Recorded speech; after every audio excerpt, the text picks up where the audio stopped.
There we go. Oh, beautiful. Greetings. Gorgeous faces, Hi, all group of you. two. Ah, hi everybody. So that's me, I think. Something Yeah, tells me that Jules, you're going to stick around. But weird, hi but everyone. Welcome to the show. Welcome to being live. Let's go, group two, and I'm going to pop out, and I hope you all have so much fun. Thank you, Penny. Thank you so much. Hello, everyone. Welcome to Slot 2, Group 2. Firstly, thank you all for anyone who's donated and anyone who's viewing. We really appreciate all of you, and you're doing great by just giving to such a great cause. Before we get into introductions, I know that you all know about the donation tiers and everything to do with that, but there is a special donation tier for Group 2 as well. So once we start for a donation of $42, you can modify any upcoming NPC in the session at all. So you can basically decide how they look or give them a catchphrase that they've got to swear by, or maybe you want to give them a personality quirk. It's really up to you in any way or form. And I am so genuinely terrified with what you'll come up with, but we'll see how it goes. So, I'll be your GM for the session now. My name is Azul, and I think we'll go around introducing our wonderful players and who they are playing. So let's start with Cordy. Cordy, why don't you introduce yourself and then just pick who you want to introduce next? Kia Koto. My name in real life is Cordy, and I'm playing the character of Old Mog, or Mog to her friends. I'm really excited. This is my first time doing a live stream. Mittens, why don't you tell us a bit about yourself? Kia ora, everyone. My name is Mod Splash Online, but for this game I am Mittens. I'm playing a very dark and goth and down in the dumps cat that has some issues, which I'm sure will come up. I'll go for Julz next. I'm sure everyone's very curious by now. thanks. Hi, I'm Jules, and I'm going to be playing Pliss in Bose, who's a storm sorcerer with a serious dislike for water. And so she's turned that into the ability to control it. You know, like I just don't want to get my paws wet. So, and I think next up we should hear from Toni. Toni, what are you doing? Hi, I'm Toni, and I am going to be playing Nith, another Tabaxi cat. And Nith is very bold and brave, and big champion fighter. So yeah, and Dex. Hi, I'm Dex. I am playing third of the litter, aka Litter, who is the unfortunate, forgotten middle child of this litter of kittens. And that's okay. Mom hears all about it, but mom doesn't care, obviously. But yeah, I'm a little more on the monk side of things. I learned how to play tag with a little extra gumption so they couldn't tag back. Brilliant, brilliant. Okie dokie. So, if that's all done, I think we can jump right into things. I didn't forget anyone. Cool. Everybody's done. Let me just move us on to where we start. So, chaos obviously erupted with everybody just running to and fro with the order given to obtain the relics, and you two were kind of flushed into an arbitrary door in an arbitrary direction, and with what seems like this kind of ethereal nature to the door and what lies ahead, almost like flitting through time and space, you find yourselves in a completely different location, in a dark, damp, thick, with like a room where there's a thick smell of rotten wood invading into your senses. You also become aware that this room is uncomfortably cozy. You can't see much around you, darkness, apart from nothing but darkness. But you barely have enough space to move around or stretch or just, your cat. Just make your space. What do you do in this dark room? Will you stop touching me? Stop it now! Stop touching me! I'm telling mom. Get your foot out of my face. Simmer down, all of you. Let's see if we can find a way back through that door. Ah, rats. Where? I hate it. I hate it. You can't. There doesn't seem to be a way back through where we came. As you're as you're looking around, Mog, you notice that, well, a few things catch your eye. The first is that most definitely the surfaces of the room, the walls, the ceiling, and even the floor, literally right beneath you, they're all made of wood, and they're all in the process of rotting, with mold growing all over it. It's honestly a miracle that the wood's actually intact and in a state where you're not just falling through. And the second thing, perhaps in a more relieving fashion, is that there is a door at one end of the room.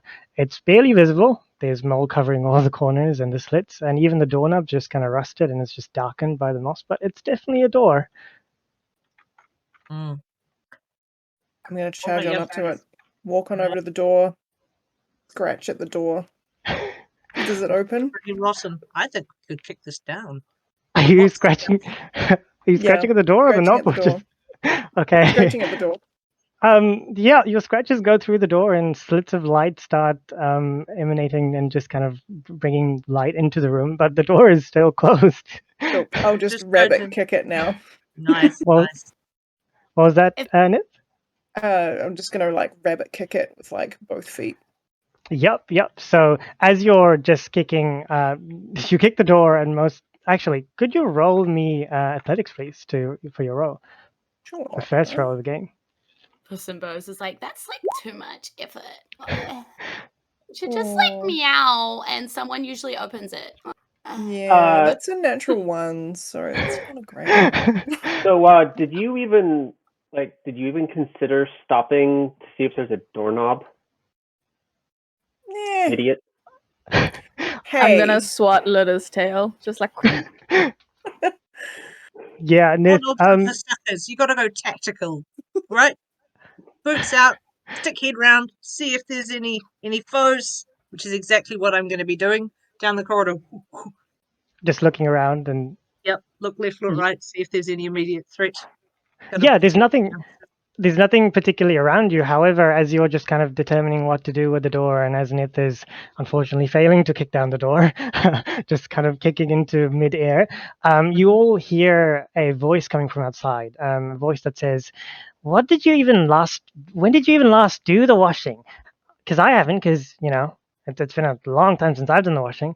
And then soon afterwards, another voice replies, that's the thing with the rain, you see. It's been happening all for days now, and we ain't going to be doing any washing anytime soon in this weather. And through the slits as well, you see kind of figures moving past, and the voices kind of fade away as they continue to talk about washing and not doing their washing. But around you, nothing seems to be particularly dangerous, apart from probably possibly litter kind of scratching or...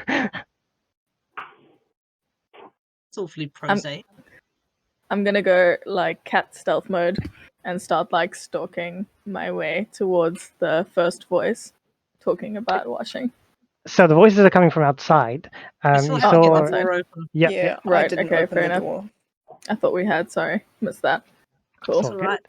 Does I'm gonna anybody claw at have the door then. Does anybody else have like a sleight of hand skill that's better? I would know these kissins pretty well. So if there's one who's handy, I'd know. Shaking You're- heads. No. I'm pretty handy at sleight of hand, I think. Excellent. Why don't you try and jimmy this lock open in a way that doesn't hold as much attention? Mittens? Very well. Oop, sorry, Oh. have my advantage on. Excellent. Was that your roll to open the door, Mittens? Yeah. Yeah. So with you've got a fair bit of history with sleight of hands, and the first thing that you've learned is that just check the door knob when it comes to opening doors, and as it's been ingrained into your mind, you just check the doorknob and just turn it to open it, and the door opens, just like that. I knew that. I just, felt like kicking something. Anticlimactic. We go through this mystical door and we're teleported into what appears to just be a broom closet. I'm a bit surly about this. I was expecting, I don't know, more. We like leave now. I think Litta's foot is in my mouth, basically. Right? I thought I was stepping in something gross. Ugh, Yeah. both of you. Oh my goodness. It's gonna move towards And the so- door. Yeah, and move out the door. Yep. Litter Every is sibling just has going to be licked like, each other at some point in their lives, right? This is just a constant of family life. Don't as be squeamish about it. Litter as gives it is. Litter gives Puss just a little bit of a out the door. Like, then go.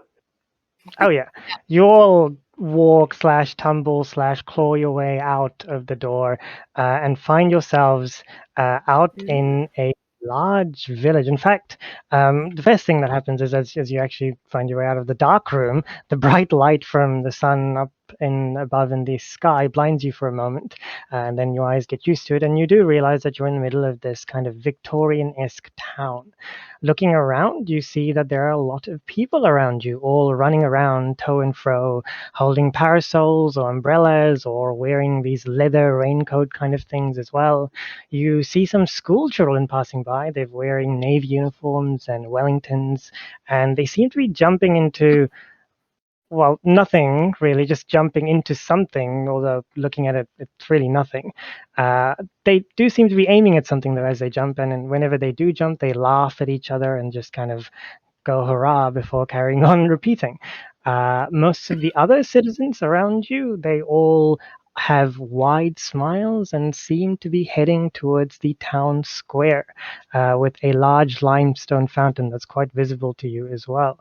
A few of them give you passing glances with wide smiles, but no one actually approaches you. And perhaps the only other thing that you notice is that far, far up above you, you see this endless mesh of staircases and floating chunks of this black tower of draconic architecture. This is just fading in the clouds. But surrounded by these people, surrounded by this unfamiliar territory, what do you do? Well, the first thing Puss in Boots does is Puss in Bows does is just wave her hands slightly, and around her in a 20-foot radius, the rain just stops falling. So she's like, "That's better." Great. Mog will just sidle in just inside the radius. Yeah. Like, Yeah. just, I hate the rain, but I don't want to, like, make it obvious that I hate the rain. But, you know, I'm a bit arthritic, so I'll just be in your shadow as it were. I'm gonna embrace the rain completely soaking my fur because it matches my mood. Oh, there is no rain. Despite the parasols, the umbrellas, the raincoats, and all of those sorts of things, there is distinctively no rain around you. Oh, weird. Interesting. So they're splashing in invisible puddles, and they're shielding themselves from invisible rain. Well, it never hurts to be prepared. I'm gonna go over to one of the groups of kids and just see if I can see what they're jumping at any more closely. Like One maybe of it's them- something small. Yeah, one of them looks at you, sniggers, and just carries on jumping. Are you like straight out examining, going on your all fours and stuff like that, or are you just giving a quick look? Yeah, I'm kind of very like just looking around and trying to like see every time they jump. I'm like, what was that? Like, Yeah. Why don't you give me a roll of investigation as well while you're at it? And while Very Mittens is well. doing this, what about the rest of you? Oof. Natural guess two. I want to know the makeup of this village. Do they appear to all be sort of humanish or humanoid in shape? Are there any other cat people? The majority of them are human. There's like a sprinkling of elves around as well, half elves and a few dwarves. Literally, you can count the number of dwarves with their fingers. Well, paw knob buttons in your paw knob hand things. Beans, the two is Beans, that's what they are. Oh god, how can I go? Oh my gosh, cat. But the majority of them are human beings. And Mittens, you do look, and you look up, you look down, you look from different angles. You kind of, turn around upside down, and you're just examining this whole thing. And the kids are laughing around you, but they are most distinctively not jumping into anything in particular. Although you do notice perhaps that. It's this stone floor. Maybe they're jumping on stones. That's your best guess. Nith's gonna charge over to the fountain. Is there any Yeah? water in the fountain? Oh, good question. So, Nith, you make your way towards the fountain, and you find that it is quite surrounded with a number of people, a lot of people. It seems like the majority of the town have been gathered there, and they as well are holding umbrellas, anti-rain miscellanea, all those kinds of sorts of things. There is no there is no water coming from the fountain, although most definitely the fountain is noticeable to you because of the peeing cherubs in 4 directions at the top of the fountain, and there's no water coming out from there. Litter is going to go ahead and climb, just walks right up the side of one of the buildings and gets up on the roof, sitting kind of on the top of the A-frame, do kind of a bird's eye view of what's going on. Oh yeah. Roll me athletics as well, Litter. Do you have a lot of experience climbing things? Monk with feline agility and unarmored movement, so there's a little bit of skill with literally walking on vertical surfaces. Roll with advantage then. I mean, you're bringing in your experience and your skills and history to this. Acrobatics. That is. Didn't mean to include bless on that. I'm sorry. That's all good. I think that's still a pass. Yep. No, that's still a pass. It's all good. So, Litter, once you get on top of the building and you get a bird's eye view of the town, you do notice a number of things. You also notice. Oh, yes. So, Toni, Nith will get an advantage thanks to Liz. Yay, Clark Cancer. Just FYI for everyone. Thanks, Liz. So you notice, Litter, that apart from the fountain, this village goes on to, town I should say, goes on to for a large range. You notice that there is a man standing on the fountain as well, and he seems to be wearing a black robe, black shoed, he's black capped, and has a black bushy beard as well, holding a large black book and just violently pointing at it. He seems to be shouting things, but you're too far away to hear it. Outside of that, you see that there is a large port to the south side of this town, and there seems to be a graveyard to the west, and up north seems to be this large building, or these 3 large buildings that seem to be some kind of institution. But looking around, most of the people are definitely kind of gathered around the town square, around this fountain. They seem to be looking at this man who's standing at the edge of the fountain, just shouting out stuff, or so you assume. There's people around Nith, I'm assuming. Yes. To talk to. So I'm gonna just go up to someone and go, so what's happening here? Yeah, is there anyone in particular you go up to, or just anyone random? Oh, just anyone. Yeah, one of them. So you approach what looks like to be a man, but when he turns around, it's most definitely still a man, and they seem to be wearing quite formal, like a full-on suit, and they look at you, look you up and down, says, Good morning. Good morning. Hello. I haven't seen you in the town around these days. Welcome to the town. Thanks. How can I help you? Just arrived. So yeah. What's brilliant. happening here? We haven't had visitors in a very long time. Oh, yeah, nothing to worry about. Just Oliver giving a regular sermon about doom, end of the world, that kind of thing. Nothing to worry about. I insist. And as he's talking to you, Nith, he has a constant wide smile as well. Is that what was for entertainment in this town? A good mystery play. Yeah. So who's Oliver? Oh, just our priest. I would say our priest, but I mean, our is a strong word. And that is entertainment for some of us. Yes, entertainment. Yes, it is entertaining. Although for some of us, maybe not. Your tolerance is exemplary, and you seem for yourself to be a very nice young man. I'm Old Mog, but you can call me Moggy, and I extend a little grey paw. Hello, and he kind of looks at your paw, trying to figure out how to shake it, but eventually you squish it. You squish the beans. Oh, okay. And he individually squishes all of your beans and says, "My name is May Ors. May Ors. I'm the mayor of the town, and it is a pleasure to meet you all. I was just elected a week ago, and it has been exciting to say the least." Does the name come with a job? Well, my father was also named May, but I'm not sure, to be completely honest. It just happens. I wake up one day and the town decides that I'm the mayor because my father died. Yeah, I don't know. Such a sweet boy. Thank you. That's what my mother used to say too. So why has it been exciting since you've been mayor? What's been happening that's exciting? Oh, it's been raining all day, you know. We gathered here because the priest just thinks, well, that doesn't matter. You don't have to worry about any of that.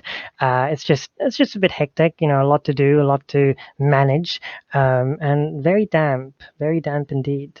Yeah. So at Um, this, Puss is wandering over, and she's still got her protection ring around her for water because she doesn't really believe that it's not raining because everybody seems to be acting like it is. Absolutely. So she's like, she puts her paw outside, kind of the parasol. I know you can't do that mechanically, but she sort of does that. And then she brings it back in and she's like, it's not damp though. This is dry. Yes. Dry, damp, but it's rain. But can I help? It's not rain. It's rain. Okay, that's brilliant. No, it's not rain. You know it's not raining right now, right? No, I understand that it's raining. Absolutely. Right. And she just turns to Mog and she's like, is this an idiot? Or is this like Just let him have this. right? Is this like a magic thing? And she wants to sort of sniff the air and see if she can figure out, like her ears are twitching. See if you can figure out that there's some sort of arcaneness in the air going on right now. Oh, yeah. Why don't you roll me an arcane check? And as you're sniffing this and talking and just kind of being yourselves around these people, May you I do give hear. you an Oh, assist, Puss? I have Arcana Please, as a proficiency. please do. how would you like to assist, Mug? Well, I believe Puss has already done a roll. Normally I would have conferred advantage, but is that okay? Would you make Oh, another roll? it's fine. I'd allow it. I mean, how in game would you like to assist? Are you giving her Ah, tips on how she should smell, or? actually, I have a little companion. I am an artificer, which I have not told the audience thus far. And as an artificer, I'm an ex-soldier, and I have a little companion that I may or may not have stolen during my slightly dishonourable discharge. Her name is Cat09, and she is a little nine-legged little artifact, a little turret that skitters around after me. And I'm actually going to use the turret and my connection with it to try and sound out whether there are any interesting magical energies afoot, basically pick up on any chemical changes, maybe see if there's that, when the thunderstorm's coming on, there's a bit of an electrical imbalance, look at things like that around us. Absolutely, that sounds delightful. Yeah, okay, Puss in Boots, Puss in Bows. Oh my gosh, this is going to be interesting. I know. It happens all the time.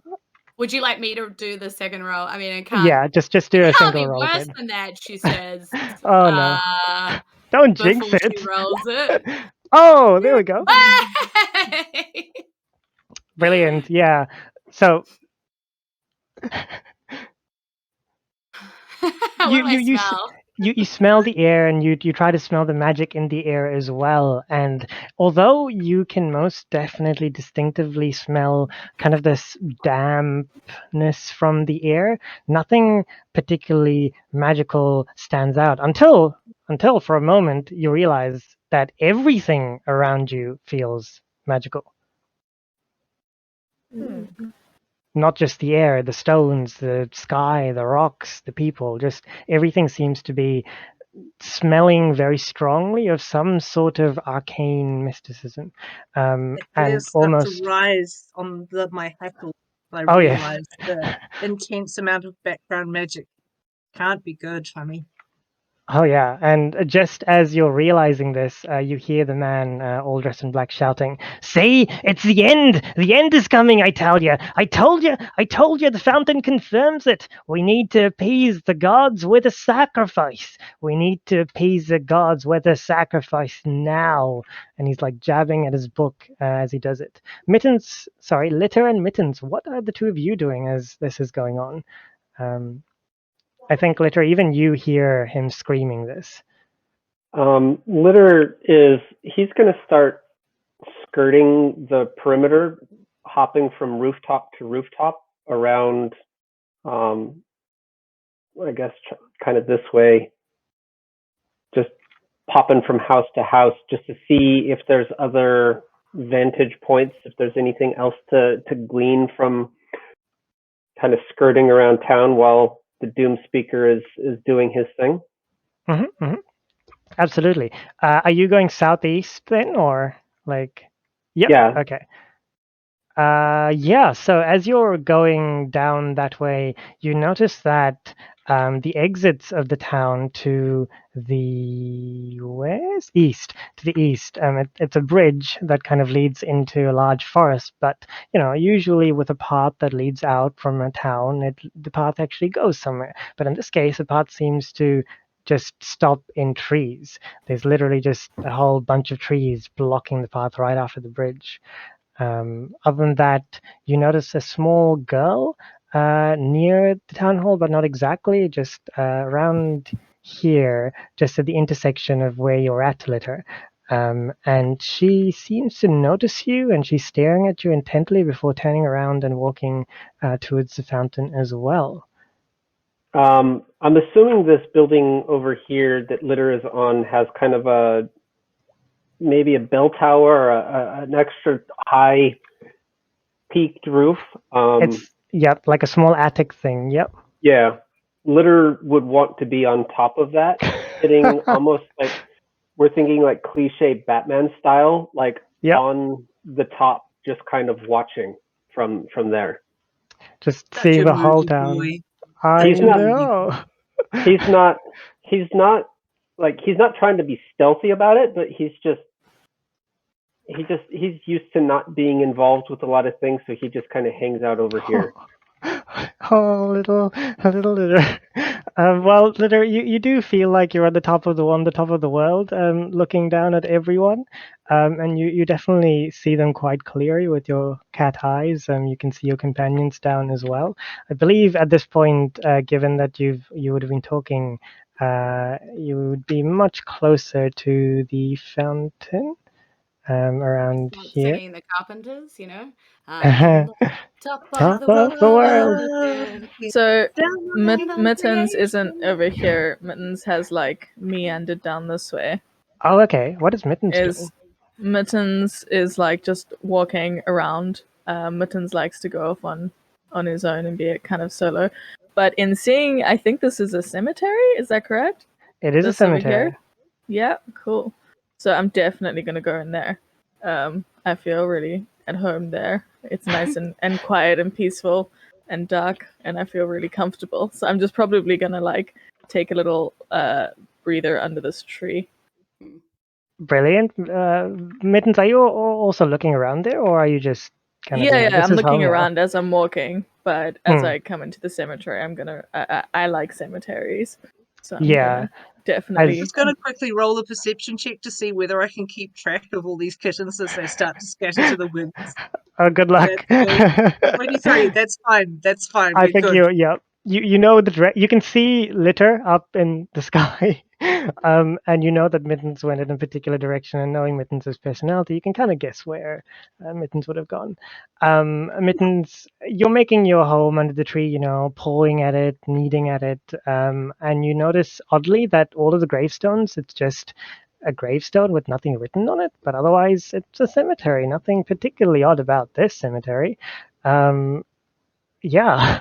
Does that include this big one? Yes, it does include the big one. Okay. Interesting. Cool. Well, so then I'm just chilling under the tree.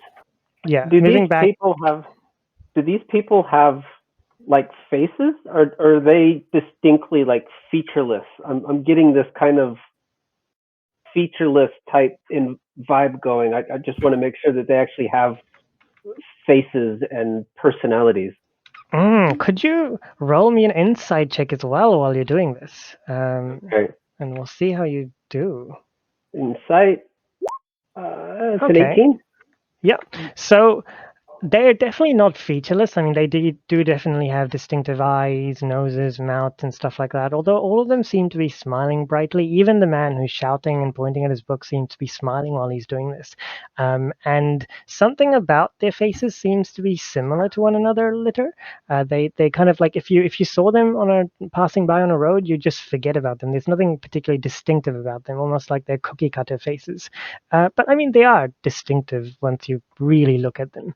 And they do definitely seem to be having their own vibe to them. Like one of them may be talking to another, the others may be gathering in, somebody's looking at the man himself is shouting, and so forth. I'm gonna Yeah. go up to the man who's shouting. Yup. He welcomes you with open arms and he says, "Another child come to bless me and our God, I'm sure."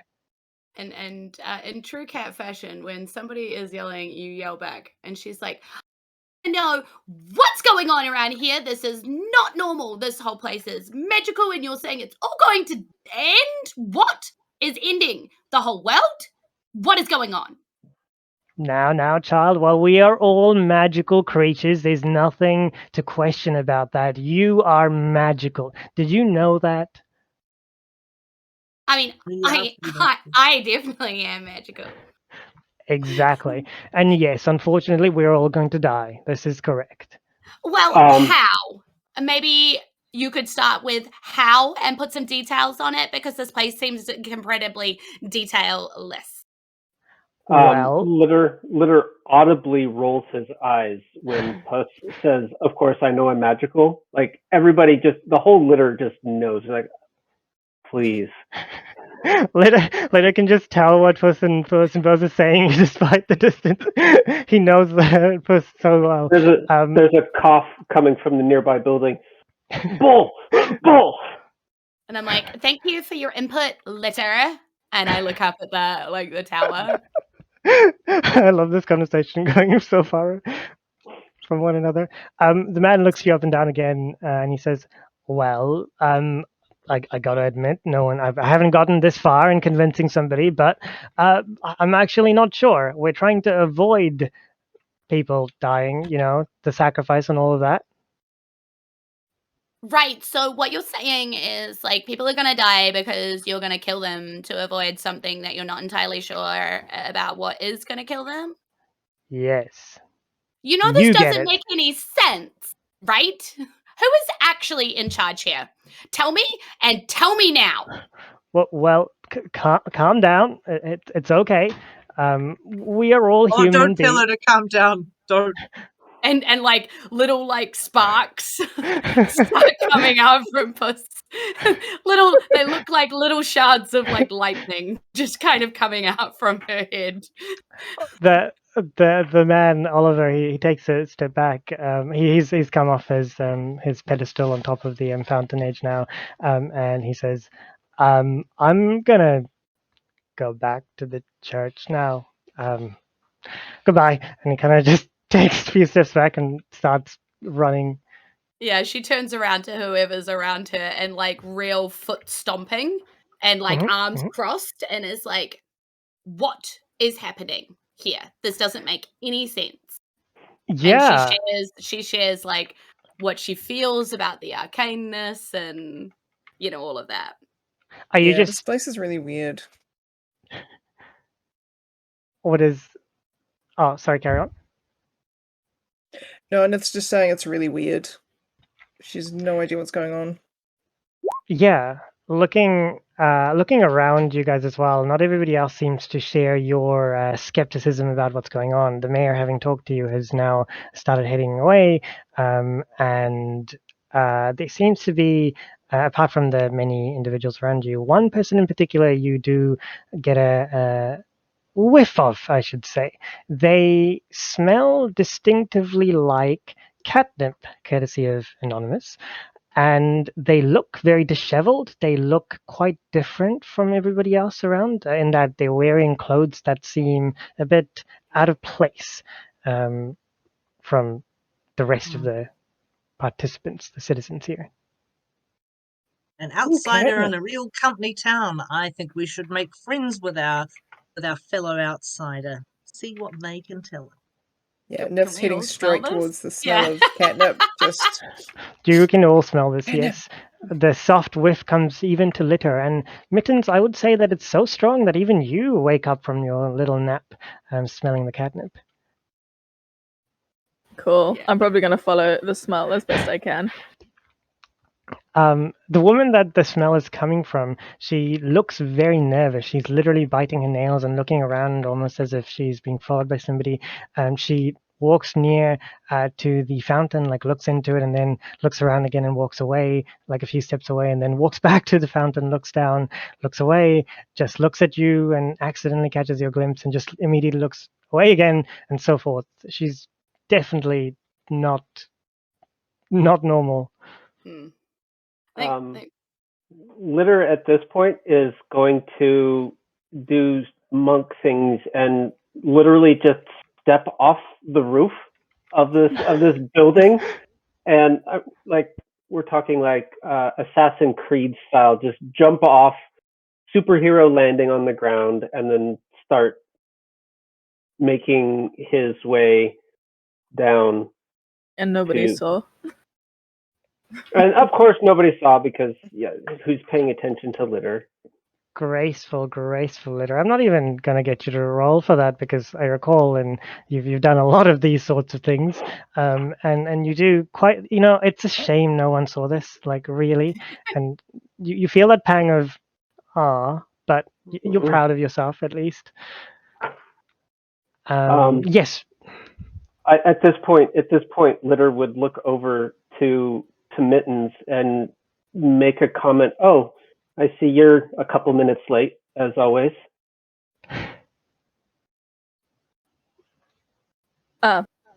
What? That's what Mitten says.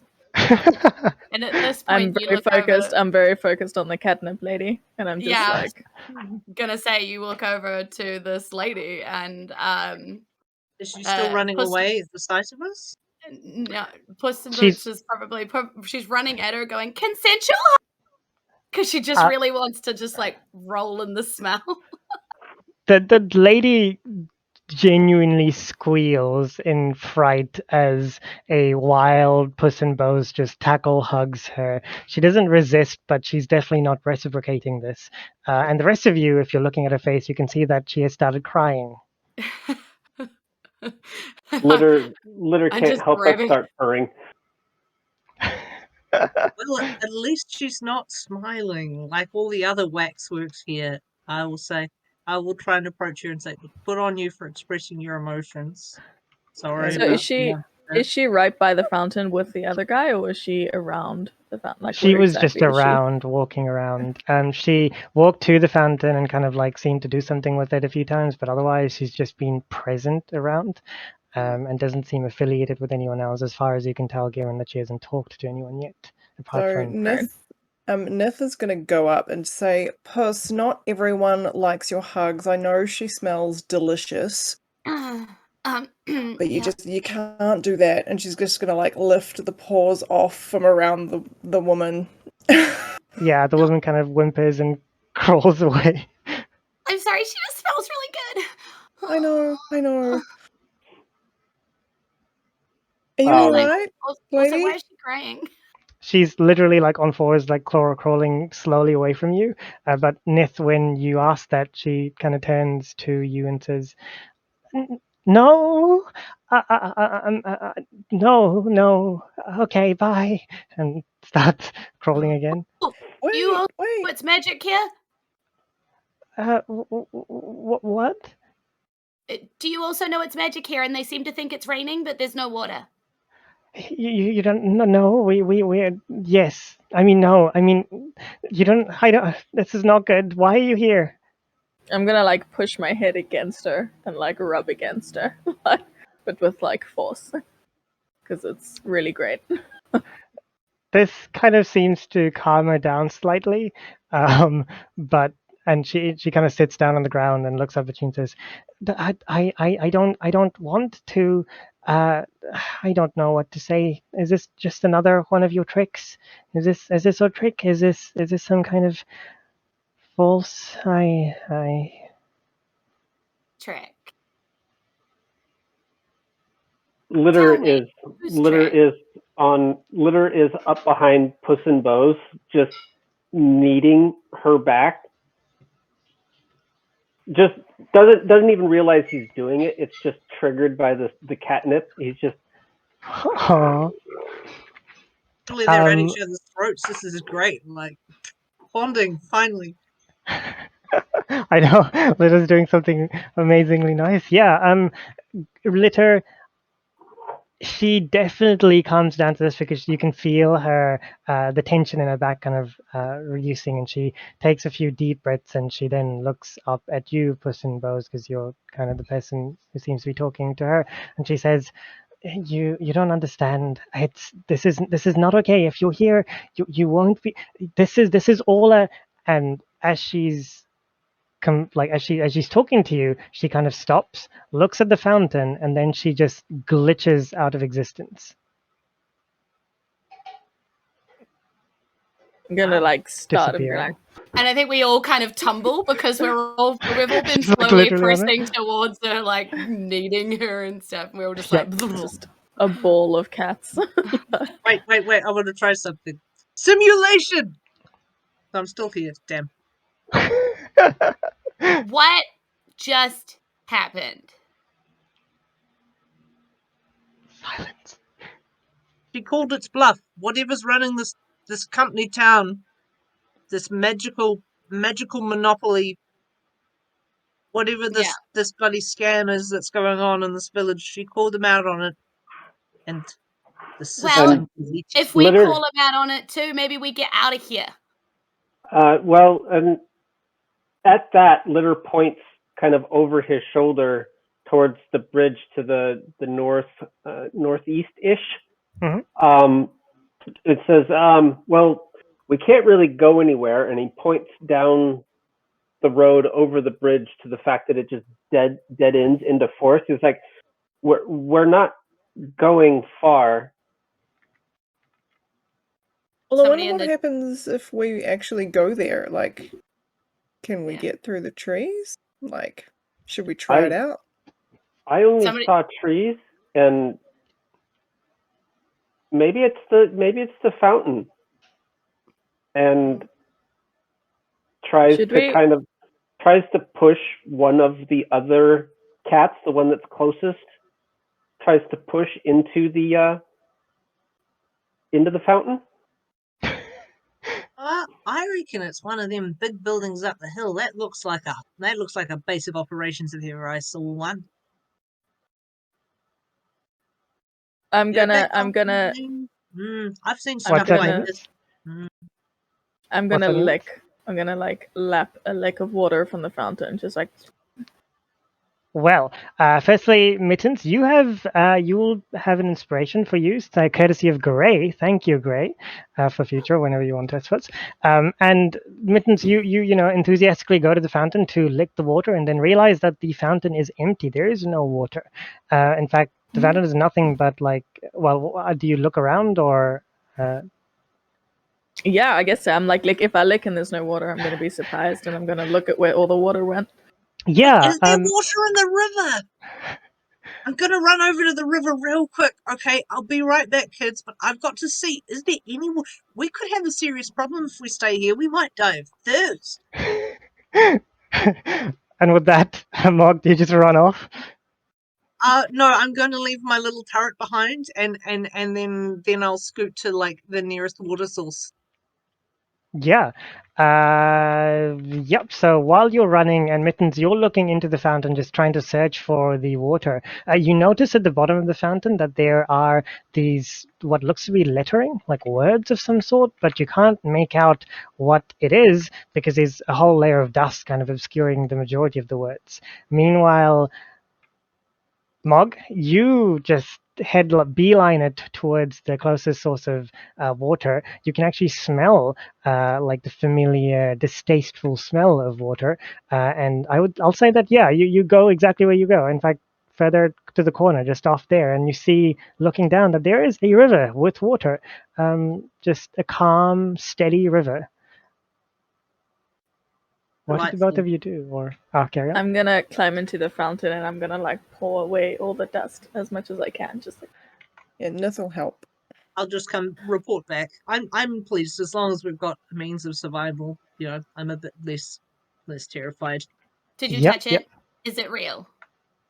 I can smell it. That's enough. With mittens in the fountain, Litter will take his water skin out and drop a few drops on the back of Mitten's head. Mittens. There's your water. I'm just gonna be like, I'm just gonna like turn around and like swat, like full claw swat. Yeah. I don't know if Mittens, he's close enough, but that'll be my knee jerk. your knee-jerk reaction, just swatting away Litter. Litter, do you manage to just pull back in time, or do you give in to?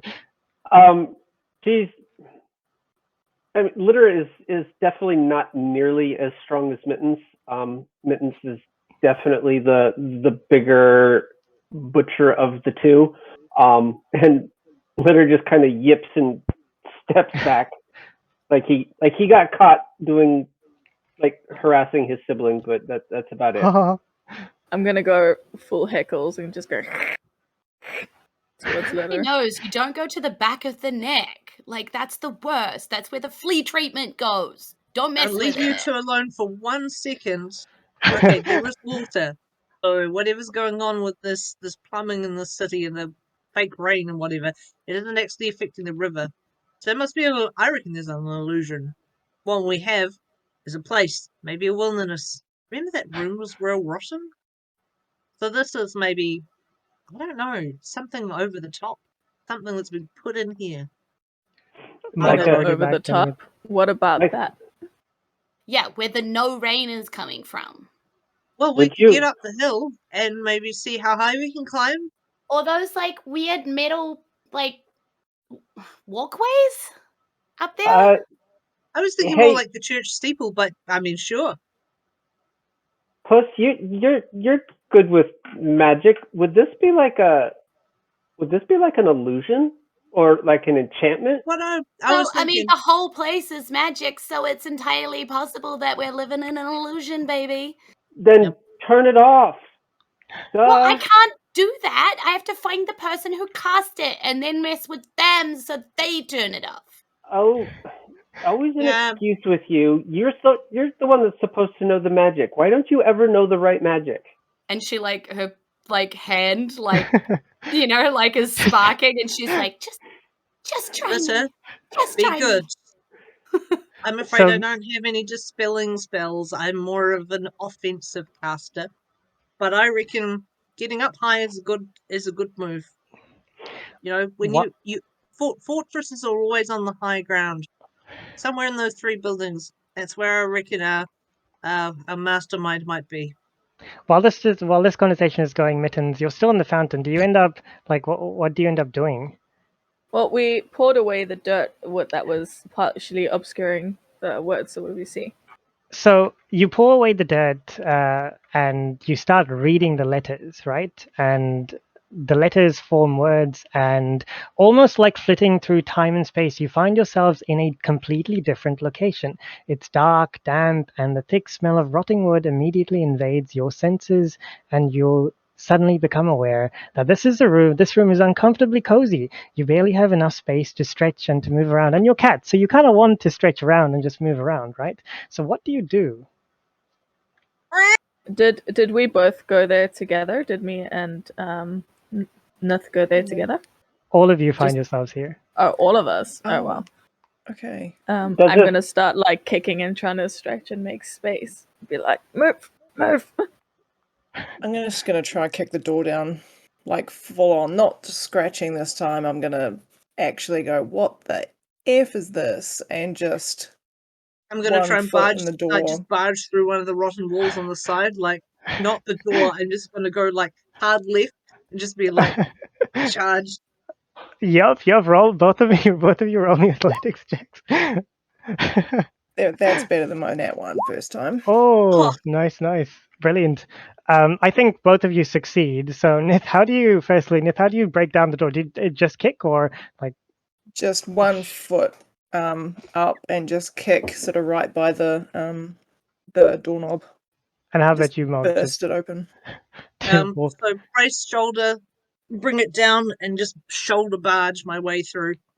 Yeah, almost at the same time to all of you seeing, the door just gets thrown out into the opening and light streams in almost at the same time. Mog just breaks through the wall. And as you do, both of you and the rest of you as well, you hear two women talking to each other. When did you even last do the washing? Because I haven't I haven't had the chance in a long time. Oh And no! then the other voice. Thanks. I hate it. Yeah. They notice the door and the broken through mug, and the other one replies, that's the thing with the rain. It's been happening for days now, and we ain't gonna be washing anytime soon in this weather. And they just kind of ignore you and walk towards the fountain. No, I hate it. No, I hate it. What did you do? What did you do? Don't do it again. I'm suddenly tempted to do it again. Wait. If we've done a time thingy, where's that outsider person? We can grab them before they disappear again. Maybe we just need to keep unraveling this nonsense. Anybody smell catnip? Yeah. Yes, indeed. I'm gonna move towards the fountain. Yeah.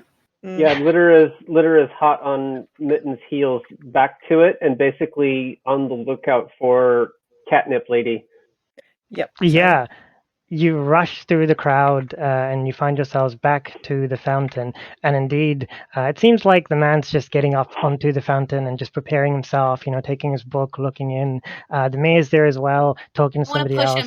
I want to push him off and be like, no, not you. Speed up. We need the lady who smells like catnip. At this, you like the man. Oh, the man kind of just gets pushed off into the fountain, and you feel.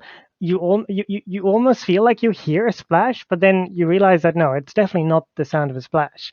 And as you're saying, you want the lady that smells like catnip. You hear a squeak coming from the side, and all of you see just kind of a woman just quickly rushing away from the fountain. Okay, I'm gonna stealth up and try and get around behind her while all of these clodhoppers try to get around behind. I mean, if we hear a squeak, right, that's us. We're like head down, tails up, tails twitching, and we're like, full chase mode.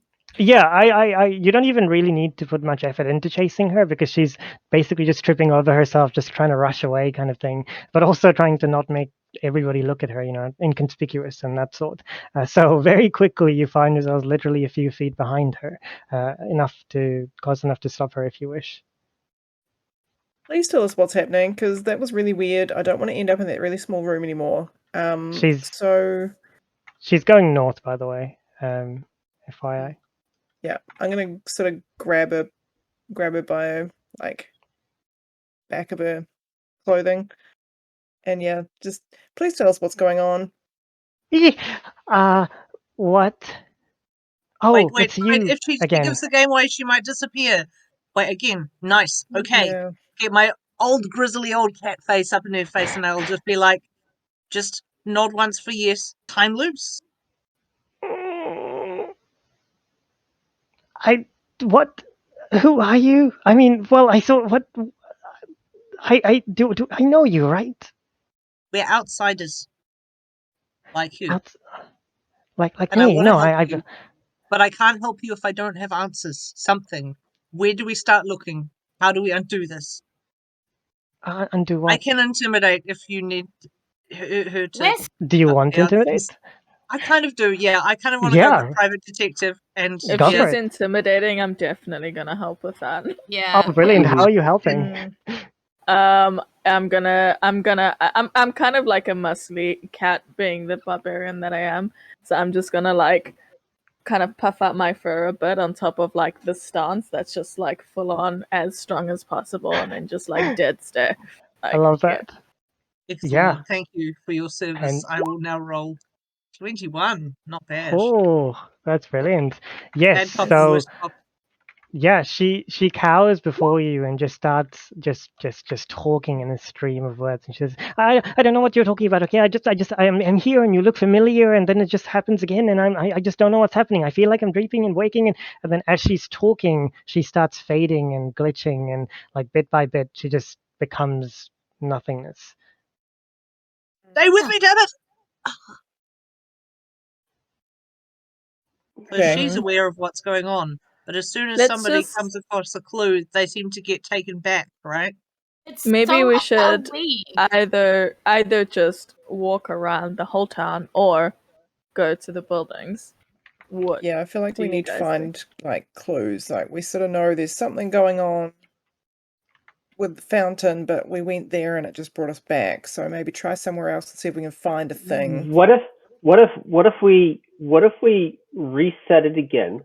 Go into the fountain, reset it again, find her, and immediately take her to the fountain and reset it with her with us, like before she can. Like we're gonna be stuck here for the entire this like thing, doing the same thing over and over and over again. This is pointless. I don't want to do that. I don't want to be in the box again. I just want to find whoever is doing this and like scratch their eyes out until they stop doing it. Who's doing what? You hear a voice coming from beside you. It's a little girl, well, a teenage girl, who seems to be looking up at you. The same teenage girl, Litter, who kind of stared at you earlier.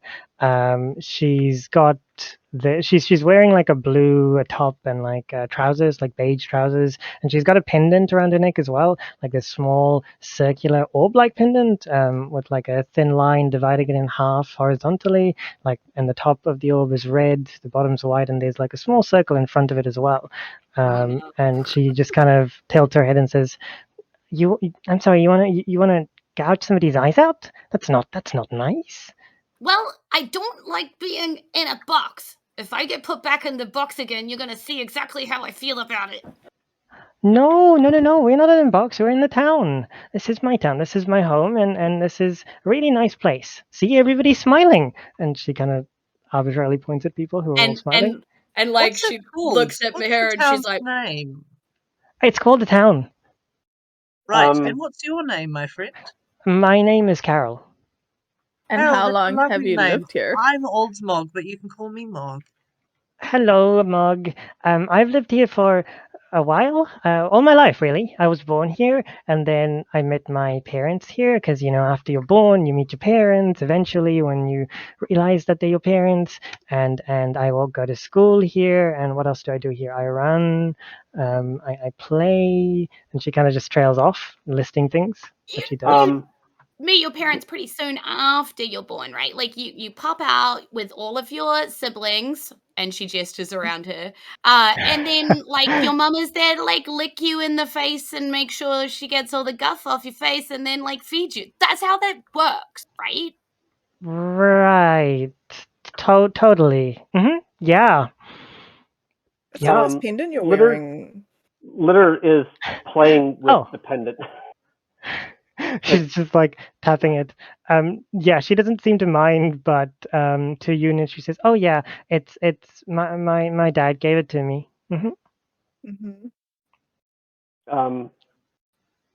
Accidentally on purpose, like accidentally in character, out of character on purpose, touches the little dot in the middle.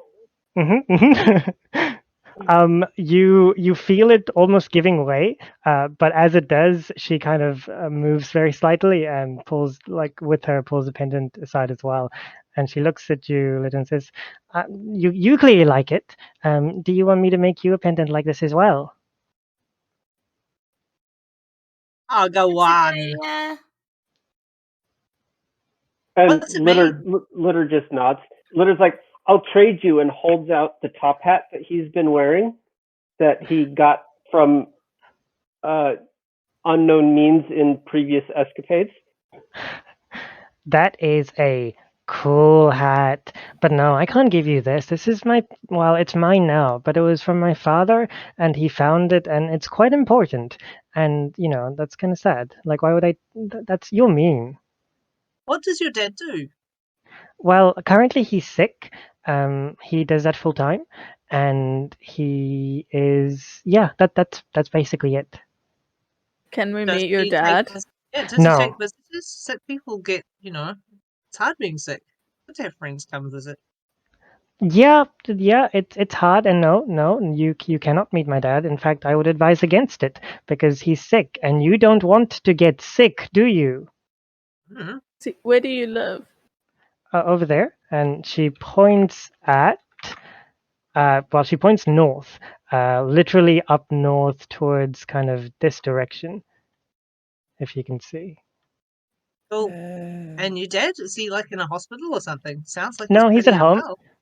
He's at home. He's at home. He's fine because we're taking care of him, but he's sick, and so you shouldn't see him. But I can show you around town if you want. You're a good daughter. I can see that. Thank We're all you. right. We just need to get our bearings. Nice to meet you. Nice to meet you too. Wait, so should I leave, or do you want me to show you around? I didn't understand. I kind Go of ahead. want you to show us around because we don't know what any of these buildings are or are for. yeah. This is true. This is true. So are you travelers? Yes. Yeah, of a sort, yeah. Okay, well, I'm happy to show you all around. And she kind of looks around and says, "Are you ready?" Yes. Brilliant. And then she takes you. Oh, I will move this to our lair so you can see it as well. Leah, I don't like the sound of that. No, as in like the Roll20 layers. Oh, okay. Don't worry, don't worry. Uh, Giant spider say what? There you go. So this is her just beneath all of you. So she takes you downwards, southwards this way to the fountain, and then she points to the fountain and says, "Well, that is our town center. It's our fountain. It's a really nice fountain, really, really nice. Although I don't really like cherubs, but whatever. That's Oliver. He's an idiot. Just ignore what he says." Pointing to the man dressed in black. That's our mayor. He's going down to the ports. You shouldn't go down to the ports. It's just really dirty there and like messy and stuff. But yeah, that's the port. How does she seem to be reacting, if at all, towards the quote unquote water in the fountain? She doesn't seem to notice or react at all.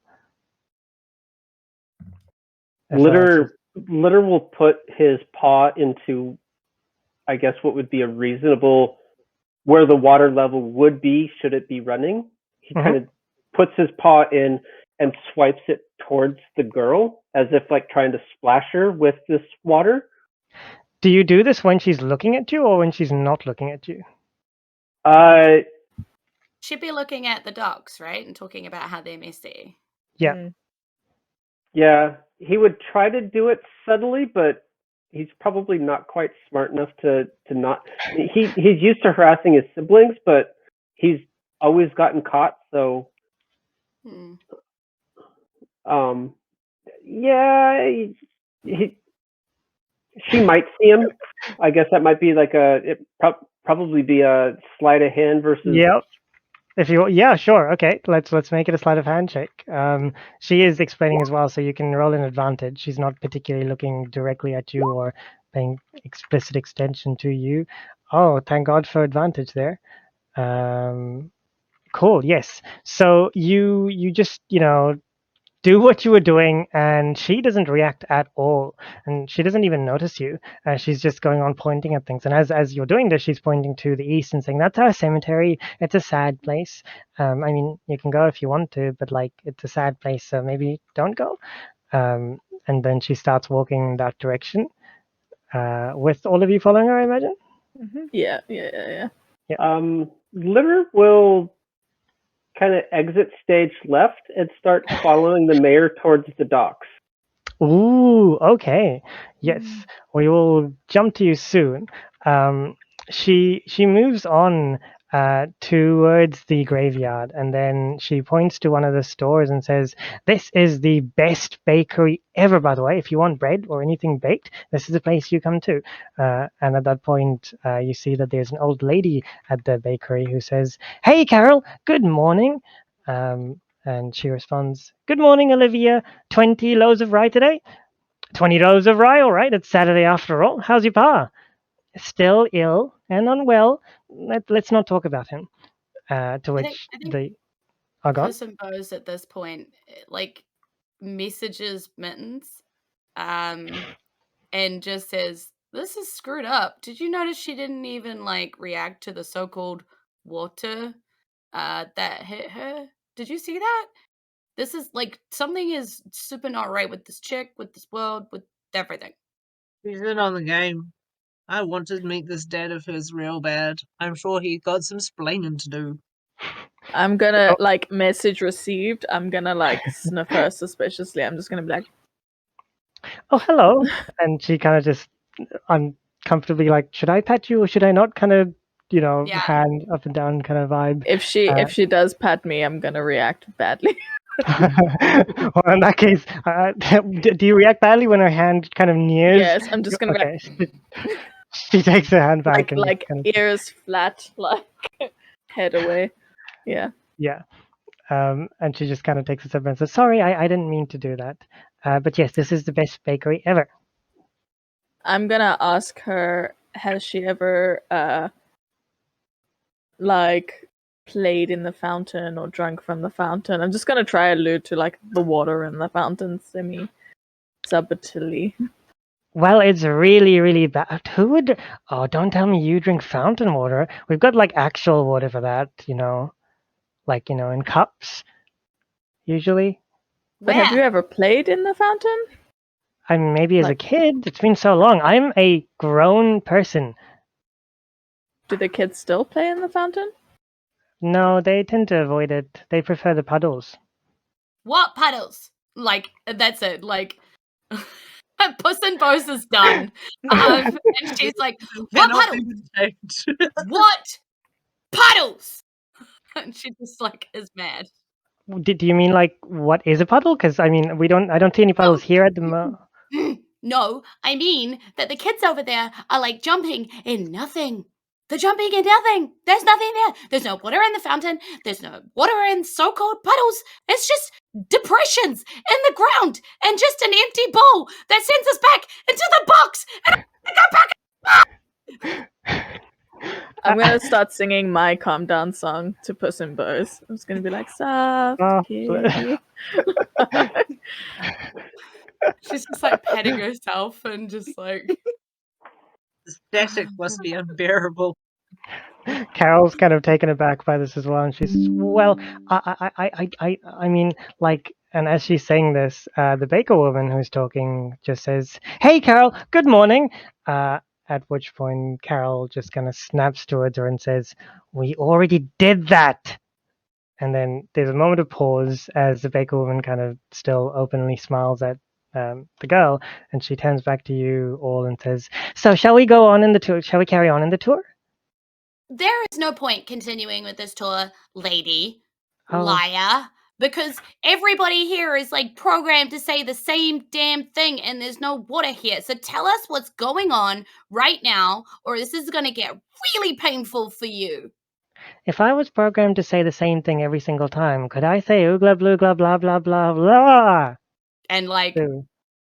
Puss in Boots is like sparking and she's like, "Don't make me hurt you. I don't like hurting people, but I just want the truth. Do you understand?" Carol hides behind Mog. Yeah. I'm gonna try and like get between Puss and Bose and Carol and just make sure nothing actually happens. And I'm gonna be like, "Hey Puss, maybe you need to go lie down. There's a great tree in that cemetery. I took a nap. It was great. I think I'm gonna carry on with Carol. You should just take a minute." And she's like, fine, Fly down. I'm gonna go climb up there and I'm gonna see who is actually running this, because clearly she's lying to us, so she's never gonna tell us the truth. And And she like storms off. And she's as like you real mad about it. Yeah. as you do, Carol's shouting, "I'm sorry about your eyes." Yeah. Yeah. And Puss is heading to like anywhere that looks like it goes up. Because she's clearly seen the stuff that goes up, right? So like Yes. that's what she's looking for now. Yeah, so you do know, and you can see from where you are at as well, there's three large buildings in the upper quadrant of the town. They seem to be some kind of institute of sorts. And Litter knows that there was a house, like a derelict house, way up north as well, that he saw, just a speck of it. Actually, moving on to Litter for a moment. So, Litter, you're following the mayor down to the port, aren't you? Yes, I am. Just kind of. He's openly following, just walking as a normal, I guess, as a normal person would through town, and just watching interactions with the mayor to see kind of what's happening. I'm assuming the mayor's interacting with at least a few people. Yeah, he is. He's talking to a lot of people. In fact, the moment he gets to the port, kind of you notice that things are quite a bit more hectic around here, down all the way south. Yep, where you are. You feel a bit of a gentle breeze, and looking out into the sea, you see that it's quite a calm sea, but there's this very distinct flavor, this feeling of dread that kind of encompasses you as you near the port. And in fact, looking around you, you see men and women and non-binary individuals just running to and fro. You see sailors tying ropes that are attached to ships onto metal pillars on the side of the port. The mayor seems to be shouting orders to people as well, and he seems to be moving towards like a group of sailors who are kind of like in a corner, who don't seem all that happy. Although as he's moving, it looks like some kind of invisible force is pushing back against him, so he's kind of just like having to trudge through the air. So it's like it's harder for him to walk in this area. Yes, most people seem to be a bit kind of having to put effort into walking in this area. Does it seem like a ship has just come in, or are they looking to depart soon? It looks like neither. All the ships seem to have been docked, and there's no movement particularly from the ships. You see that one of the ships, a bit further north, seems to have capsized and is leaning against the pier. But otherwise, there's nothing in particular that indicates a departure or an arrival. Getting up to the edge of the dock, kind of right at the edge, and he'd climb the building if he had to, but he's looking specifically at the horizon of this body of water. Like, does it seem to have like a, for lack of better terms, a natural conclusion, or does it seem a bit more like goes a little bit and then there's like an artificial barrier of some kind? Roll me perception while you're at it. I'm getting huge. What's that Jim Carrey movie? Truman Show. It's an 18 on the perception. Yep. So you don't you don't see anything artificial about the horizon. It seems natural enough, but you looked at a fair few horizons in your lifetime, short though it may have been, and so far, and you feel as though the horizon seems much, much nearer to you than you're used to or comfortable with. At that, it's almost claustrophobic. Picks up a small, nondescript rock or something on the dock right there and tries to toss it into the water. Yep, it sinks. There's a plop. Does Litter have issues walking around down here? No, you are perfectly fine. No one seems to be paying attention to you. There's no danger, nothing stopping you from walking. Apart from that feeling of dread, everything's... Well, you had mentioned that they tend to slow down or have difficult walking. I was just curious, Litter had that same issue. You seem immune to it. Okay.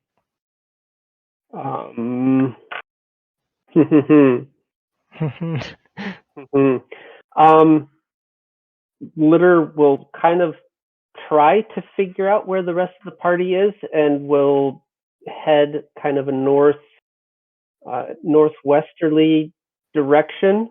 And just kind of down this track here. Is that southwest or northeast? Southwest. So okay, yeah. If I can draw an arrow, show to others, just kind of this direction. Yep. You make your way, and you do see the rest of the companions kind of walking past as well, several streets parallel to you. But nothing, I mean, it's just people walking around and that sort of thing. And I think while you're walking, let's go to Puss and Bose for a moment. So Puss and Bose, you're making your way north. Puss and Bose, I believe you are muted, or... Apologies. Good. Yeah, so she's walking along this road here, and she's kind of making her way, sort of mumbling to herself, like, the rest of my litter are just hopeless. They're going to just indulge her and treat her nicely and think that they're going to get answers. I'm going to go get actual answers about this. Ugh, this is just so frustrating. Like, she's just annoyed. And then she's like, I hope they're okay. Maybe I should have left. Oh God, what, will they get in trouble without me? Like, she's like a little like worried. But she's like, no, the sooner I get us out of here, the better. And I'll just keep moving because that little girl is just such a liar. Like, and she's just like powered by anger on that. That's and she adorable. is moving.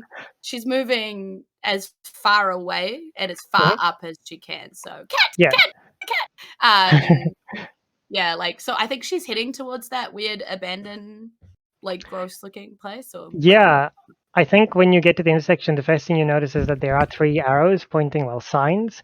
2 of them point south towards the large buildings, and one of them says school. The other one says church. And then to the right side, it seems to be a handmade sign of sorts. It says Carol and Dad, and then a smiley face at the end, pointing towards the derelict building distance. We're all bringing in the cats now. What do you do, Puss? Yeah, she's definitely marching towards Carol and Dad. Like, Okay. she's like, this is where the heart of the thing is. If Dad's ill and her dad's going to tell me what I want to know, like, and pull his daughter into line, Absolutely. That's what she's thinking. And I know everybody in the chat, by the way, is being like, Puss Karen? Yeah, kind of channeling a little bit of that energy right now. She's mad. She wants to go speak to the manager, yes. Karen, Puss Karen, yeah. Love it. So you make your way past the bridge and past the steady stream river water kind of thing as well. Once you get in viewing distance of the house, you do see that it is quite a bit derelict, but intact, more or less. There's a door that is reachable, and otherwise nothing particularly that gives off any sign that it's being inhabited at this very moment in time. Do you carry on, or do you tell a message to the group? Yeah, I think I try and reach out to the group with message to see if I can feel anybody close enough. So she just kind of like casts around between all of her various litter and just like tries to see if she can feel anybody close enough to tell what she's seeing.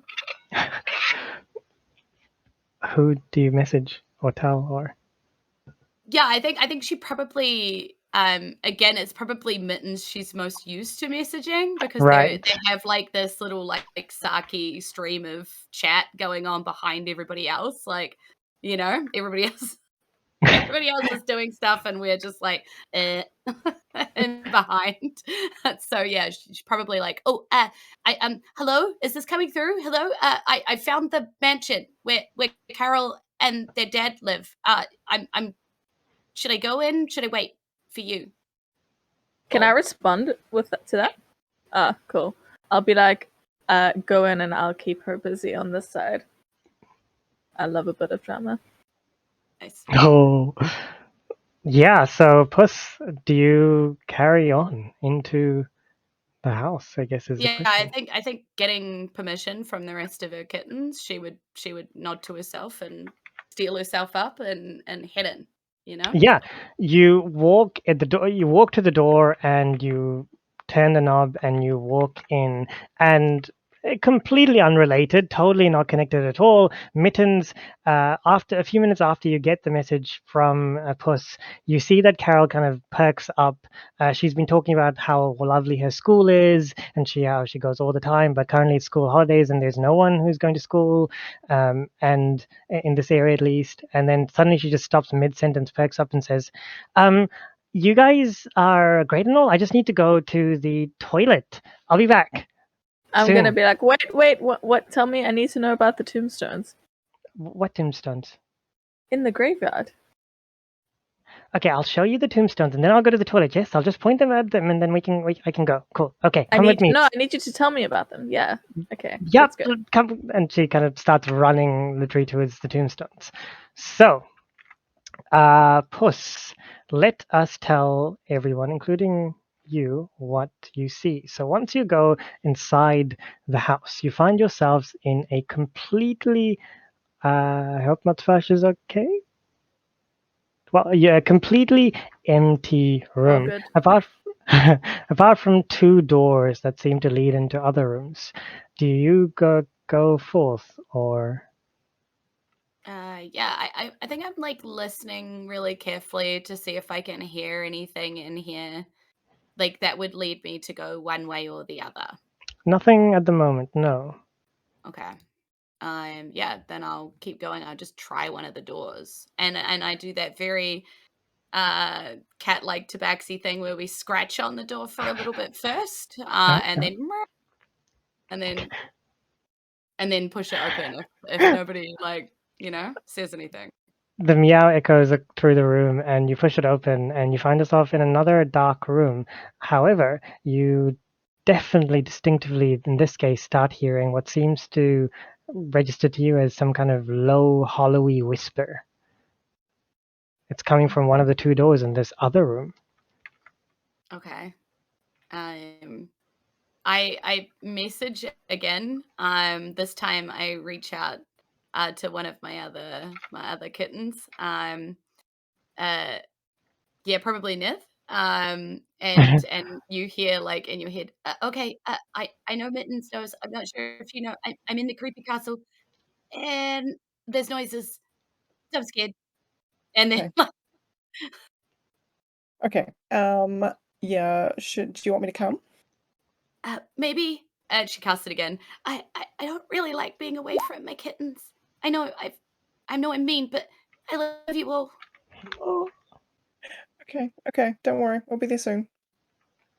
Yeah. So Nith is gonna say to Mittens, keep her busy still for a bit. Do you need some help with that? Should we knock her out? Just whispering. I'm gonna be like, I got. Okay, I'm gonna leave then, and she's gonna just sort of Nith's gonna step behind a building as the rest of the party's kind of rushing on, and then just kind of all fours sprinting towards the north. While Nith is sprinting towards the north, Litter, even though everything seemed to be, chaotic, normal, and that sort of thing, as you're walking down the street, you suddenly notice that everybody stopped moving completely. And they just seem to be standing still. But Mittens, Mog, and for you two, while you're talking to Carol, everything seems, she's just showing the graves. She seems a bit calmer now, but otherwise everything is relatively okay. Puss in Boots. Bows. God damn it. Puss in Bows. It takes a while for Nith to arrive. Do you wait for Nith, or do you carry on? I think I'm intrigued by the whispers, but I don't want to go too far because I don't want to have to go back to pull Nith through. So I stay. I actually go back into the main room and wait there. Yeah. It takes a few minutes, but Nith is running at full speed. So Nith, you do arrive quite quickly and find Puss in Bows just waiting there for you. And I'm like, oh, Nith, oh, thank goodness. It's whispers. There's lots of whispers. I don't like it, but I'm ready. And she's like sparking slightly. And then she stops sparking and she's like, oh, sorry. Okay, right. So yeah, Nith's gonna sort of try and sort of check out the environment as well. Does she smell anything or hear anything? She smells dampness, and she too hears like a whisper, kind of now that the door's open, a whisper coming emanating from inside. Mm. Okay, so she's gonna go on in, and then there's 2 closed doors. Is that right in the second room? Yep. All right, and she's just gonna go on and just crack the door open. Try and see what's the one where the noise is coming from. Yeah. You open that door, and you two find yourselves in quite a dark and dreary room. This one just opens in, and there is a single candle in the middle of the room that kind of lights it up. And apart from that candle, there's only one other thing, and that is a single bathtub that's rusted and darkened and barely white. It's at the opposite end to where you are. But apart from that, nothing is in this room. The whispering seems to be coming from the bathtub. What do you do? I think Puss immediately casts Mage Armor on herself. Just kind of like brushes her hands down herself, and there's like a wee like sparky electricity sort of feel to her skin, as like the static kind of makes it stick out more and a little bit more sort of shielded. Yeah. Yep. Yeah. What so about you, Nith? Nith is wearing a hat of vermin. For sometimes those times when she's bored, but sometimes that can be helpful too. So she's just gonna like release a little rodent from her hat, which is gonna run straight forward towards the bathtub. Oh, okay. So there's a little mouse just sprinting towards the bathtub. The mouse is just squeaking around, looking around. Nothing happens to the mouse, if that's what you're worried about so far. Okay, cool. So then Nith's just gonna walk up to the bathtub somewhat gingerly, but Nith's fairly brave, so she's gonna. I'm rolling a wisdom save to like, do I remember that Nith has this hat, or am I literally chasing the mouse? And I think as the mouse goes out, I'm like, dinner. Yes, let me correct myself. Something does happen to the mouse. Puss in Boots starts chasing the mouse. Regardless, you do approach the bathtub, and you notice that. Well, do you look in? Do you go all the way there, or Yep. Yeah? Yep. The mouse is definitely in Puss in Boots' mouth currently. It is squeaking, but distinctively alive so far. Sorry, yeah. It's fine. I've got more. You Sorry. can have that one. You look into the bathtub, and from within, under this black, brackish water, you see a body of a man, an ethereal and almost ghastly looking, slightly green glowing man with eyes closed and mouth just gaping open, there in the water. Does he look alive? No. Is he making the noise though? As you heard, the noise has stopped. Okay, that's creepy. Oh. Okay. Okay. Okay. So Nith is just gonna take one of her weapons, which so she just unstraps one of her weapons, which looks a lot like a cat toy. So it's a long rod with a chain and a bell on the end that has spikes. So it's a flail with spikes on, and it jingles faintly. And she's just gonna use the handle to poke the guy to see what happens. Just as you're poking the guy, on your first poke, immediately his eyes just suddenly open up and his mouth just starts moving very fast, beyond any capacity for you to understand. And yet, almost as if it's been dubbed over him talking, you hear the voice right at your ears, words being said into those ears. You hear, "Things are not what they seem. Escape before you're trapped. Any more death and you'll be doomed." Okay. Like Puss in Boots just looks at Nith and like Yeah. eyes huge, and picks up Johnny the mouse back and puts it back on her mouth and Johnny's also eyes open and just completely like just like nervously like teething, not even like eating, just like, and it's like I should tell the others, right? I should definitely tell the others. Yep. And instantly, I think Mittens, you get a message in your head going, "Dad's dead, but like not dead, kind of alive. Creepy eyes, glowing, and very wet. Don't like it. To come." As this is happening, Litter, all of the people around you are now looking directly at you. Mittens and Mog, Carol just stares at you for a moment and just immediately starts running away in northwards. Excellent. And I am a speedy lady, and I will give Jé. brilliant! You're chasing Carol, Mog. Mittens, do you follow? Yeah, 100%. Okay. And Nith, as you see Puss just sending the message, the man in the tub, he grabs onto your weapon and he tries to pull you in. I will very firmly pull back my weapon. Ooh. Roll me a strength check, please. Just a core strength check. Oh, well, athletics, I and suppose, if you want. yep, athletics would be great. And Mhm. I am going to use my inspiration. Thank you, Liz. To roll with advantage because I really want my weapon back. Mhm. I'm going to be using my expeditious Ooh. retreat feat as well as my feline movement, so I'm going to be just ridiculously dashy for the next until I bother to concentrate on something else. I want to catch this young lady. Yep. So just for your well, we'll get to And the that soon, I turret suppose. just clamps on. It's small, and it just knows what to do. It jumps onto my shoulder like a little parrot, and Uh, we take Ca- off. Carol seems to be intently running towards the direction of those large buildings, just for information, Mittens and Mog.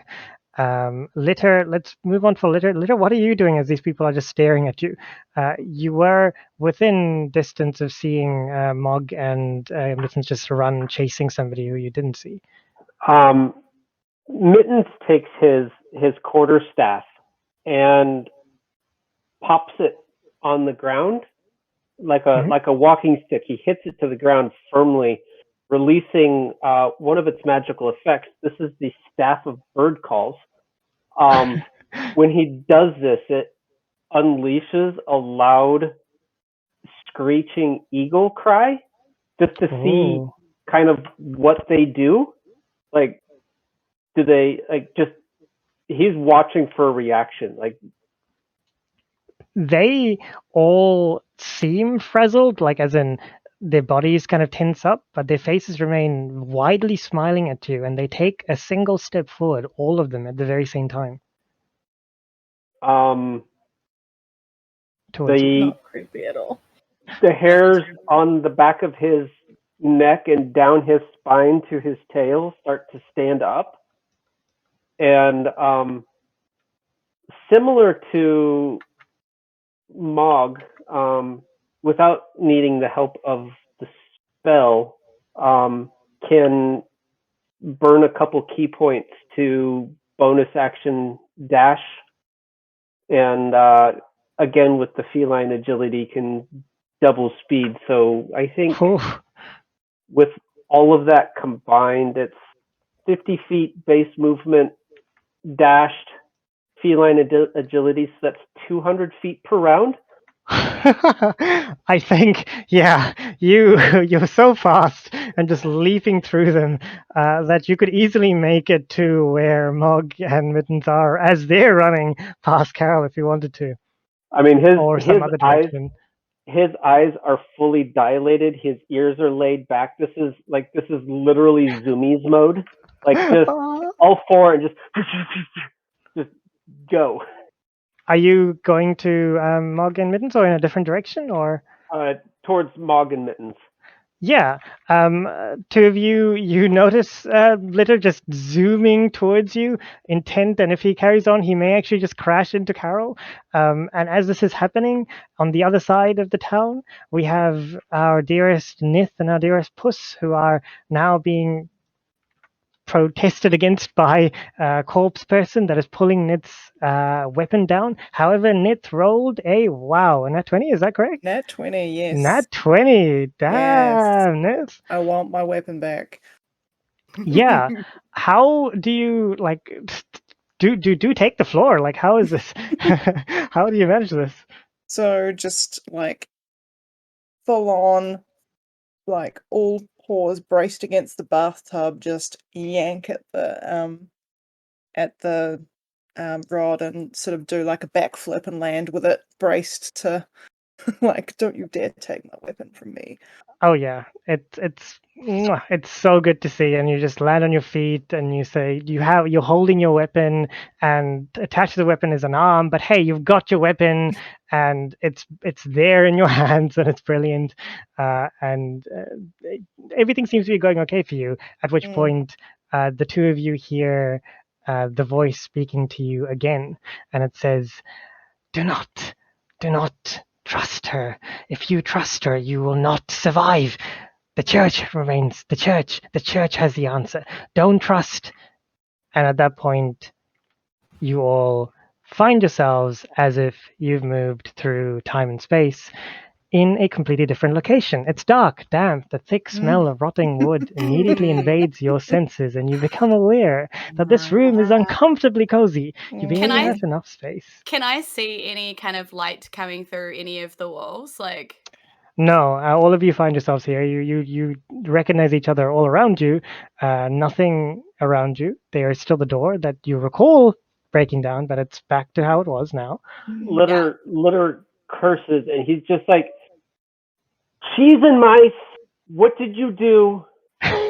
and I think Puss in Bows wants to push herself to the front of like the litter, like as much as she can. So she pushes kind of through everybody and gets her like arms and legs out, and then just cast Thunderwave to just like blow the freaking front off this thing and just like disintegrate it into splinters, essentially. 'cause she Yep. is so angry.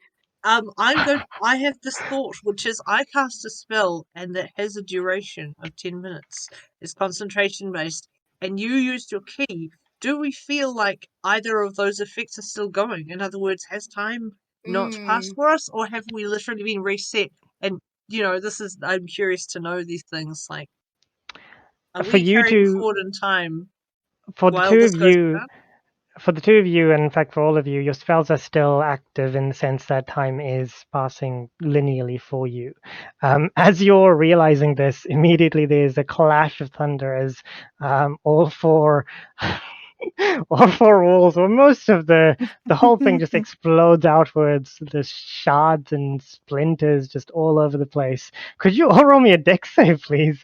First of all. That makes sense.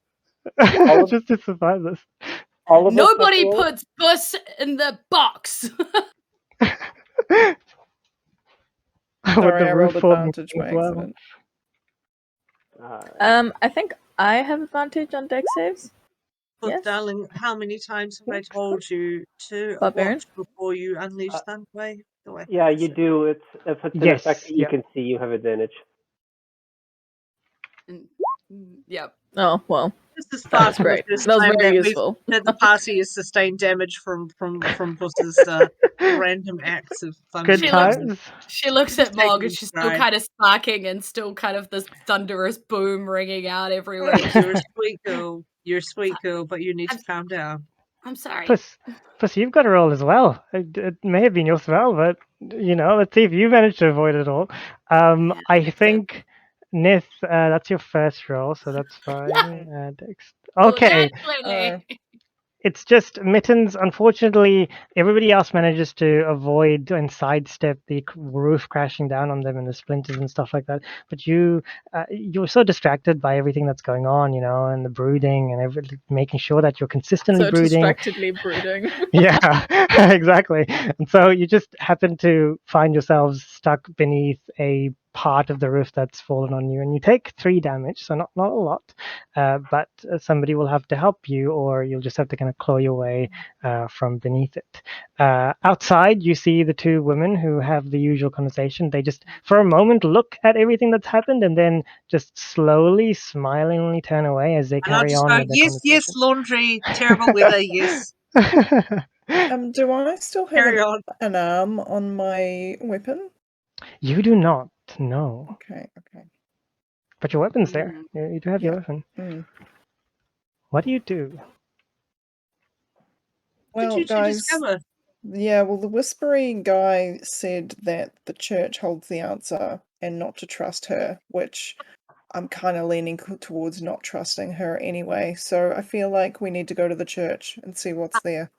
What did I tell you? Elevation. Yes, that is a fortress if ever I saw one. That's not the church. The church is in town. Don't trust. So you're taking advice from the dead thing in the bathtub. Well, I mean, do you trust the little girl that's really, really creepy and I don't know. The one who's clearly lying to us? I mean, at least the dead guy, he was creepy, but he seemed honest. Yeah. I think He looked like he was enjoying being in the bathtub. Because Carol, if I'm not mistaken, Carol came this way, right? Also, that was from Carol and her dad's house. If that's where she lives with the creepy bath dead person, and we're just okay with that. So to answer your question, Mittens, that's the direction she was running towards. She came actually from the east, where Lito was originally kind of looking down from. That makes those the 2 places I'm most curious about. Like these buildings up here, and then that where she came down there. Yeah. Is this the church to the west side of the square? The church is you don't know yet, but one of the 3 large buildings up to the northeast over here. Okay. I vote church. At least that's why the sense the sign. Take me to church. Yeah, church. Weird Eye Guy did say that's where we'd find our answers. And if not, we don't lose anything. Yeah, I would say litter is okay for the church. I mean, he having seen the bridge to nowhere, he'd like to look at it a little bit more, but it feels confident there's nothing else that way. But coming out of the nuclear blast known as the house that we were in, litter would just go straight up the hillside, just straight. Just run up. Also, when counting the votes for going to the church, Mittens is just going to be like, Puss in Bows, Old Mug, Nith, me. Okay, cool, that's everyone. I love that. Brilliant. Yeah. Who are we missing? Yeah. Who are we missing? As litter is visibly in front of you climbing the wall. Yeah, Mittens literally looks at you for a bit, looks at litter climbing litter, and look around you to see or something. I am too old to climb things like that. I am not a strong cat these days. I'm gonna have to go the long way. In that case, is anyone else climbing with litter? It's not a huge climb, like if you've seen the kind of the edges of the highways in New Zealand, they're just a very climbable edge. Please don't climb highway edges, but it's a climbable edge. Speaking from experience, I'll climb with litter.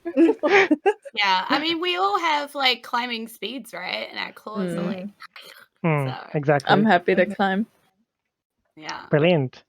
Yeah, I don't think there's a role necessarily unless you feel like you're particularly incompetent in climbing, because as I said, it's not a huge slope, and Mog kind of saunters their way towards the entrance as well. Litter and Nith, are you to the first stop, or Mittens, are you joining them as well, or taking it slow, or Puss in Bows as well? No, I'm gonna keep up and go up here. I'm very curious about up here. So the Cat o' Nine is designed with lots of legs, so that it can basically crawl more or less wherever a cat can go. It's slightly less agile. So I can just send the little parrot up to accompany my my lovely youngsters, and then I'll catch up. Absolutely, yeah, for sure. Also, Yeah, do we have Johnny the Mouse with us still? Did- Well, what you I don't haven't know. eaten, anyways. Yeah, did you Yeah, eat I mean, I Johnny the didn't Mouse, actually or eat. I was just like teething on it, like. in that case, Johnny the Mouse is still in the mouth, being teethed at. Yeah, I He's probably pull it waterlogged. out and give it back to Nith. I'm I'm sorry. gonna like take it and just sit it on top of the You Saliva can and always all. play with your food. It's just Yeah. good manners. Yeah. So when you approach the large area up here, plus I'm assuming you're coming up as well. Mhm. And Mog, you're going from around, right? Yep. So you notice two things. One is that you can clearly see what the school building looks like. It literally has a sign that says school. And number two is that you can also clearly see what the church is like. It has a literal cross kind of object on the top. The church is the building to your rights and our lefts, looking at the image normally. This one over here. The building at the bottom doesn't really have a name to it. It just looks like a derelict storehouse of some sort. And the larger building of the three is the school. The church building, looking at it, it almost seems like somebody has drawn a scraggly line around it and then rotated that block of literal existence very slightly, because it just feels like it's ajar, you know? But otherwise, everything is perfect, and you're looking at three just totally normal buildings. What do you How do? how could the building be ajar if it's a building? I know, That's my right? point It's exactly. Yeah. When yeah, is a it's door just so not a door? complicated. When it's Yeah, a jar. yeah. Litter is going to do the very typical DM derailing thing and go towards the derelict building that had the least amount of description, Mm-hmm. and just Litter, go. try to explore it. Peek in if it's derelict. I'm assuming there's probably some openings in the siding, like, or windows. Like, if he can go in, he'll go in. He looks around. There are windows that have been kind of boarded up. The door is in front of you, and that looks a bit more realistic if you really want to open it. It does have a lock on it, though, so it does seem to be like boarded shut. What are the other four of you doing? I think we should all go to the church together. That Mhm. thing looks like the bathtub house. Would I be correct in assuming that, ladies? The church? No, I'm pointing at the place that Dix is investigating. Yes. Right. Yeah, don't go in there, love.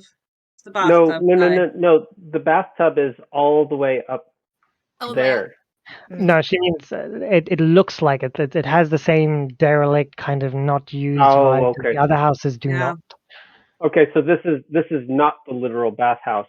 No. Um, But yes, Bathhouse. litter. Imagine though. We don't need bars. That's okay. You guys It's a have forgotten about litter anyways. Between the four of you focusing on the church, and yeah. All right. So Matt, shall we go? Yeah, we shall have, to, yeah. shall we go to the church? you go into That's the what well, Ned said. We most should of you, all go to the church because we're all sitting here deciding what to do. Yeah. most of you. There's a barrier, right? Or there's a sort of a border. You said that the ground around the church has been shifted. So I'll trot right up to that line. I'd like to do a bit of scrying with my little turret buddy before I step across. It just, it's one of those like circle assault kind of moments. Ma'am, Is can it? I come and check the house? Yep, definitely. And anyone else as well if they wish to. Yeah. Would somebody like to give me a confer advantage upon me if you want to help me out? Yes. I can come and have a look with you. Mog. Amazing. I will do that. I will I roll have no really such skills. Oh, okay. I thought it was a nat 20 for a moment. It is not a No, nat just 20. have a +7. That's pretty good. So Decent stuff. 22. Mog, do you enter into the area when you sense it, or do you sense it from outside the line? I will look outside. I probably actually send the turret in before I send a sentient person in, Hmm. And I've got my mage hand out. like feeling Ooh, around in that area, kind of. mage And beans. as I do so, by Mage the way, as beans. I cast Mage Hand, I fly slightly. It's a thing you've seen her do multiple times. When she Yeah. casts magic spells, she just kind of hovers, levitates a bit. What does your mage hand look like, Puss? It's bright pink and it has a pink bow on its like wrist, you know. So it's like it stretches out and it's got like little cat like beans on it. So it's like That's not even a delightful. hand; it's just like a little kitty paw. Yeah, with a Yeah. pink collar. So the both of you, firstly, what you notice is that as the mage hand enters the area, it thickens, it becomes stronger, and it almost viscerally becomes more existent. There's these small static shards and lightning coming out from the mage hand, as well as your construction mug, which also seems to kind of be fully charged and fully just active, and you can see static kind of building in the corners and the edges and stuff like that. If indeed you are sensing magic, which you have been, there seems to be a much greater concentration in this area. Also, it looks to seem like there are multiple forms of magic, if you will. Okay. Well, curiosity, etc. I can't resist the allure of magic. I could almost resist the allure of catnip, but magic is the real catnip for old Mog. And Absolutely. so she puts her final ninth life in the balance and steps across into this As magic field. how about the rest of you, and also the forgotten litter? Yeah. Litter's still trying to get into the derelict house. Yeah, litter. What are you doing to get into the derelict house? You said the front door appears to be locked. Indeed. I'm assuming that because this building is derelict, that the quality of the door is probably a little subpar, and as such would take the quarterstaff and try to bash it against the door lock, like the handle, to see if it could just kind of shatter that part of the door. Yeah. Roll me like just a general strength check, will you? While Mittens, Nith, and Puss, are you also following Mog into the church? Yeah, Yeah. Nith has Yeah, no I'm idea gonna- about magic, so she would have just like charged on up and jumped across the little gap. Yeah, as you're all going through the gap, you feel your fur kind of standing up on its ends, and you feel literal like chills and static all around you. And as you are doing this, you also hear the distinctive clack of a lock being broken, just behind you, in an arbitrary direction. You don't even know what's there, but I don't think you are particularly aware of what's going on. As Litter, at the very same time, breaks the lock and opens. Well, releases the door from its chains. Litter, do you also enter this room, or Which way does the door open? Is it a pull door or is it a push? it's a pull door? Okay. Is going to use his quarterstaff to kind of pry the door open without touching the door and kind of guide it open Yeah. as he looks inside. Thanks to the light, you see a dark room with two doors at the opposite end, but nothing more. As one has previously stated, curiosity has done wonders for cats, and Litter goes inside. Brilliant. So let's start with the Mog and the crew. So you all enter the church. Inside the church is a sprawling building that is quite unique. Unique architecture, unique style. Unique because it seems to be almost like an amalgamation of different styles all in one. Looking at you at the very end, just before the altar, is what looks to be a small creature. This small creature has these leather wings folded upwards, and it has a large mouth as well. And it's near the altar, and it's looking at you. It's almost in the shape of a teardrop, and it looks, despite its kind of like reddish, kind of leathery look, all of you feel like it's very handsome, very, very handsome. And it just stares you down before glitching and then disappearing off into nothingness. Meanwhile, looking around you, you see that there are multiple people on the sides praying, not moving, just praying, whispering under their breath. You see that there's an altar to the opposite end, and otherwise the location looks empty. What do you do? Nith's People gonna praying. walk Are they the up to the altar. cookie cutter people? I'll meander up and take a look at some faces if I can. Yeah. As you approach Mog, you distinctively get the feeling that there is something wrong here because you see things just flickering in and out of existence. You see like a falling box with like this circular food-like substance with a red inside and like a crust-like thing as well. And there's a globe inside with like a swirling helix. You see just random folders flying around and disappearing in and out. Human beings, in fact, you see the woman that you were talking to before as well, just literally walking into the church and then disappearing out again. This is happening all around you. Do you approach somebody to talk, you were saying? I was just going to check them out. They seem to be similarly afflicted. The symbology makes me think of that pendant that I've been staring at while I was trying to keep Carol amused. And yeah, is there a link? They seem to have some circle themes going on. Do I think Uh, it's the same imagery or not? no, it's quite distinctively different. Looking around, nothing of the church gives you the impression of that kind of symbol. You do see there's some things on the altar, like what looks to be a book and a few other objects, and the people are just praying in your usual praying stance, but nothing like that. No. I'm gonna go to the altar and Yeah.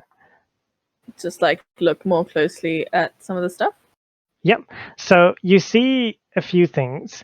The first thing you see are there's sheets of parchment, and they look to be actually roll investigation while you're at it. And anyone else who's wanting to look as well may approach and roll investigation. Mhm. I'd like to investigate the Oh, back sorry. rooms while Take the this is floor. going on. I might just go to this little ear and root around. Yep. Really good call. Let's take you all the way We're in. really good at investigation, can I just say? yeah. We're real great Absolutely. at it. We're great. We've got a 4, I a think 10, and a 10. I think Tabaxis, like generally their attention is quite limited. So it's like, look at it, boring. Look at the next So you thing, were saying boring. about Yeah. cats not being good at looking at things? Well, most cats. Most cats. The Mog's been reason around that for a Mog has while. survived as long know. as she has, and that is she actually used to be a sniper. There's a reason that she's an artillerist.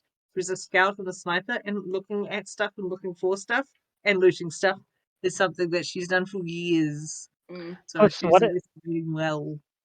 what are you doing in the meanwhile?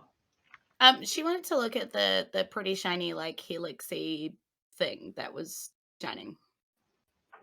The pretty shiny helixy thing that was shining? Didn't you say there was like a sphere that was like shining? No, sorry. So they falling around you as you entered was like a cardboard box of sorts, and on that cardboard box was an image. And that image was of a circular food-like substance. It seemed like with a red inside, and like there's a lot of sprinklings of things like cheese, and also a crust around it. But otherwise, it just quickly disappeared. Yes. Oh, so that, I mean, So- I know litter's not there, but cardboard box, ears perk up, and if I fits, I sits. Only it never actually lands on the ground for us to try. That's true. Yeah, okay. I'm going to try and walk around and see what answers are supposedly here. Like anything that looks like an answer, Like, is Yeah. there words on the walls or is there like some kind of something like that? Yeah. Well, so you're walking around as well. Let's start with Mittens and Nith. So the two of you notice three things. You notice that there's a book, like a holy book of some sort, written in some kind of language that you cannot seem to understand, you see that there are a few sheets of parchment written in common, and these seem to be papers, sermons to pleading to a god named Kronos, to provide them with salvation. And you also see a few manila files to the side, and they have been labeled OUCH investigation reports. And yes, that's all you see. Oh, look I'm at the gonna- files. Yeah, same Z's. Open up those files and look at the reports. What do we see? Unfortunately, just as you are reaching out and you feel them in your hands and you turn the page, and as you do, as with most things around you, they kind of flicker out into non-existence, I should say. I'm gonna then tear out a page of the religious book and see if that gets a reaction out of anyone that's in the place. The whispering has distinctively stopped. Meanwhile, for our dear Mog, your role provided you with. You look around, you investigate. You don't see anything on the table, but you notice like a small button beneath the table, like a wooden button. What do you do? Does it look like perhaps it would slide open a hidden drawer? I think I'm going to push that button. I'm You push thinking I'm going to push that button. Yeah, just get a claw under there and do it. You push that button, and indeed a small cubbyhole opens up, and within it is another book. This does not have a title of any sort. It is just a dark black book. I will test it to see if it feels corporeal or It magic. is definitely, yep, tangible. Tangible. All right. Well, let's have a looky through. I mean, unless it's like a terrifying flesh-bound grimoire, I think I'm safe to go have a read. No, nothing, Yeah. nothing like that. When you Nice. open the book, you see that a hole's been cut into it. It's in the shape of an orb, like a circular orb, much like all orbs. On the four edges of the sides of that orb, like on the sides, you see symbols. You see a black flame in a red circle, black lightning in a circle of yellow, a black leaf in a circle of green, and a black water drop in a circle of blue. At the very same time as you're opening it up, a folded letter falls out as well. All right. I'll just remember. Commit those sigils to memory. They look rather alchemical, and yeah, my artificer brain just kind of goes, yep. And I will then turn to the letter. So the letter reads, "Happy birthday. I found this gift one day while exploring the caverns up north filled with so very many wonderful objects. I haven't really been able to find the cave again. It's almost as if it just disappeared. But I hope this gift finds you well, especially with all the rain and the danger of a flood. Love, Dad." Interesting. Was the orb still in the book? Oh, I no. suspect the No, orb was it's just around the in- neck of a certain young lady. Does it seem to be the right dimensions? The little Yep, oops. pretty accurate to it. I'm someone who likes to hear things twice. Can you read the letter again? Sure. So it says, "Happy birthday. I found this gift one day while exploring the caverns up north, filled with so very many wonderful objects.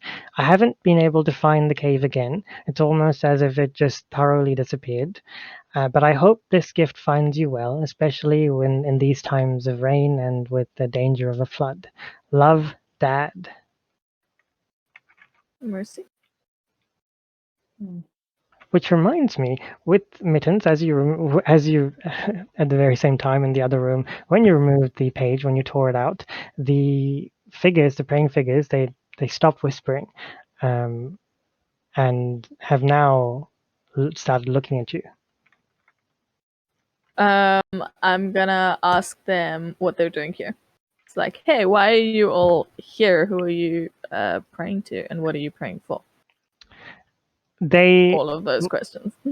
Yeah, they look at you for a moment, and then they open their mouths, and then their mouths get wider and wider, and almost like a skin suit coming out. You find a large, actually from both those sides, you find two large spiders crawling out of the mouth and I knew it. Giant spider perching says onto what? perching onto the seats. They are white and blue, and they are staring at you. At the very same time, you hear a voice coming from behind you, and you look to a whisper coming from behind you, and you look to see this almost incorporeal shadow-like figure, this sinuous figure behind you. At the very same time, just to Oh my keep you gosh. all at the edge of your seats, I'm gonna move to Litter. Litter, you moved. We walked inside, didn't you? He did, and I believe he saw a pair of doors. Not having any frame of reference to any other rooms with a pair of doors. He's going to kind of have a cursory look around the room and approach, we'll call it the door on the left. Yeah. As you approach the door on the left, you hear a whisper coming from the door on the right.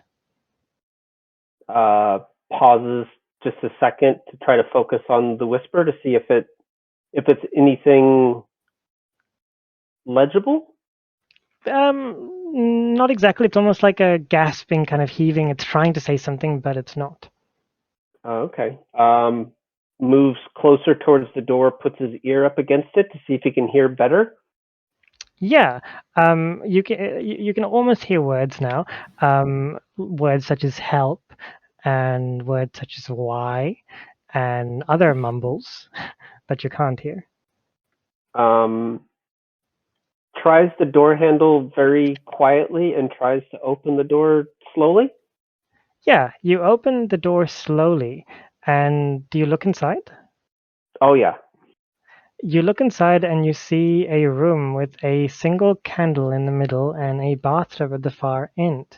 But there's one other distinctively unique feature in this room, and that is the fact that Carol seems to be kneeling next to the bathtub with her hand inside the bathtub, and she seems to be whispering something into the bathtub. What do you do? He's going to very quietly approach, but try to do it. I don't know. It feels like kind of like a guest walking into somebody's house, like not necessarily uninvited, but just okay. I know I'm not where I'm supposed to be, but I can't not look. So, just slowly approaches. Doesn't want to interrupt whatever Carol is doing with whatever's in the bathtub. As you approach as silent as possible, you're not trying to be stealthy, you're just trying to be respectful.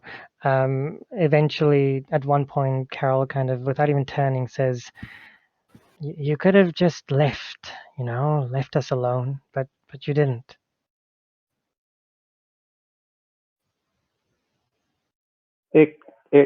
Us? Excuse me? Can't you see around you? Me, my father, these villages. You could have just left, just looked the other side. Why did you come here?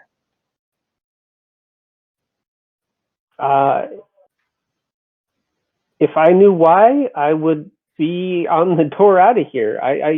We kind of showed up.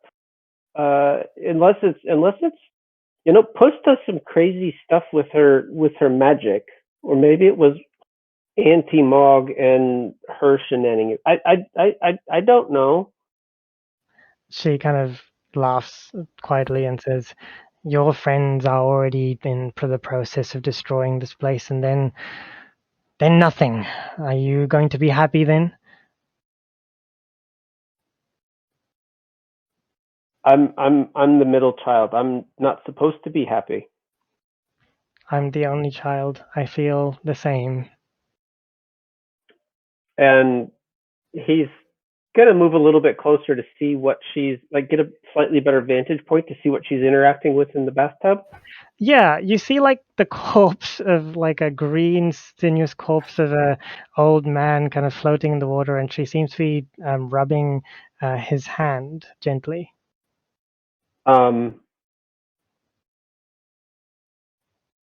Litter is going to suddenly become very concerned in that, like, she's getting like some Norman Bates kind of vibes. Like, yeah, we're gonna go ahead and Litter is going to say, I'm sorry about your father, but there's it appears there's nothing more we can do. And Litter is going to,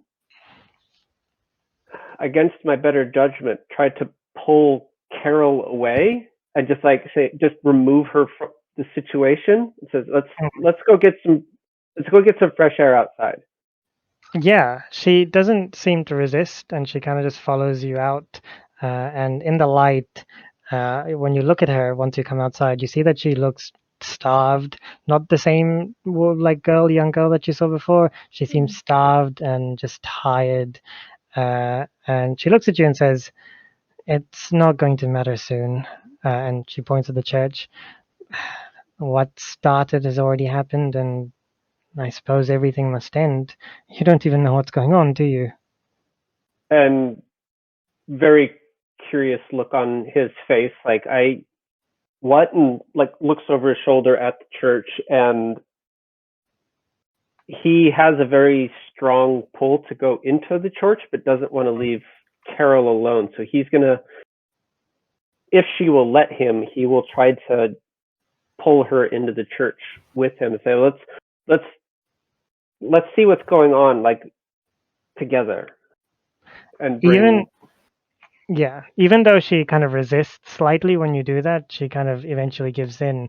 And as you're walking towards the church, she says to you with like this monotonous, like dead voice, she says, "It's pointless. We're all dead." And with that, we'll jump back to the church. So, why don't you all roll me initiative?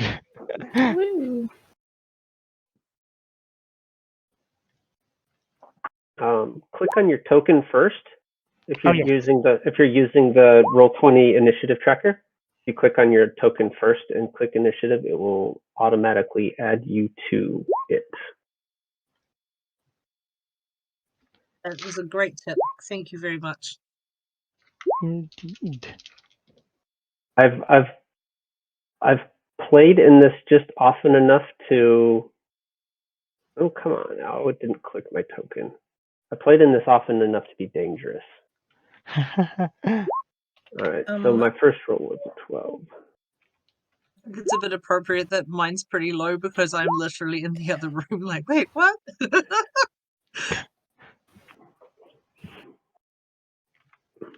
And I'm literally right there, like by the demon ghost.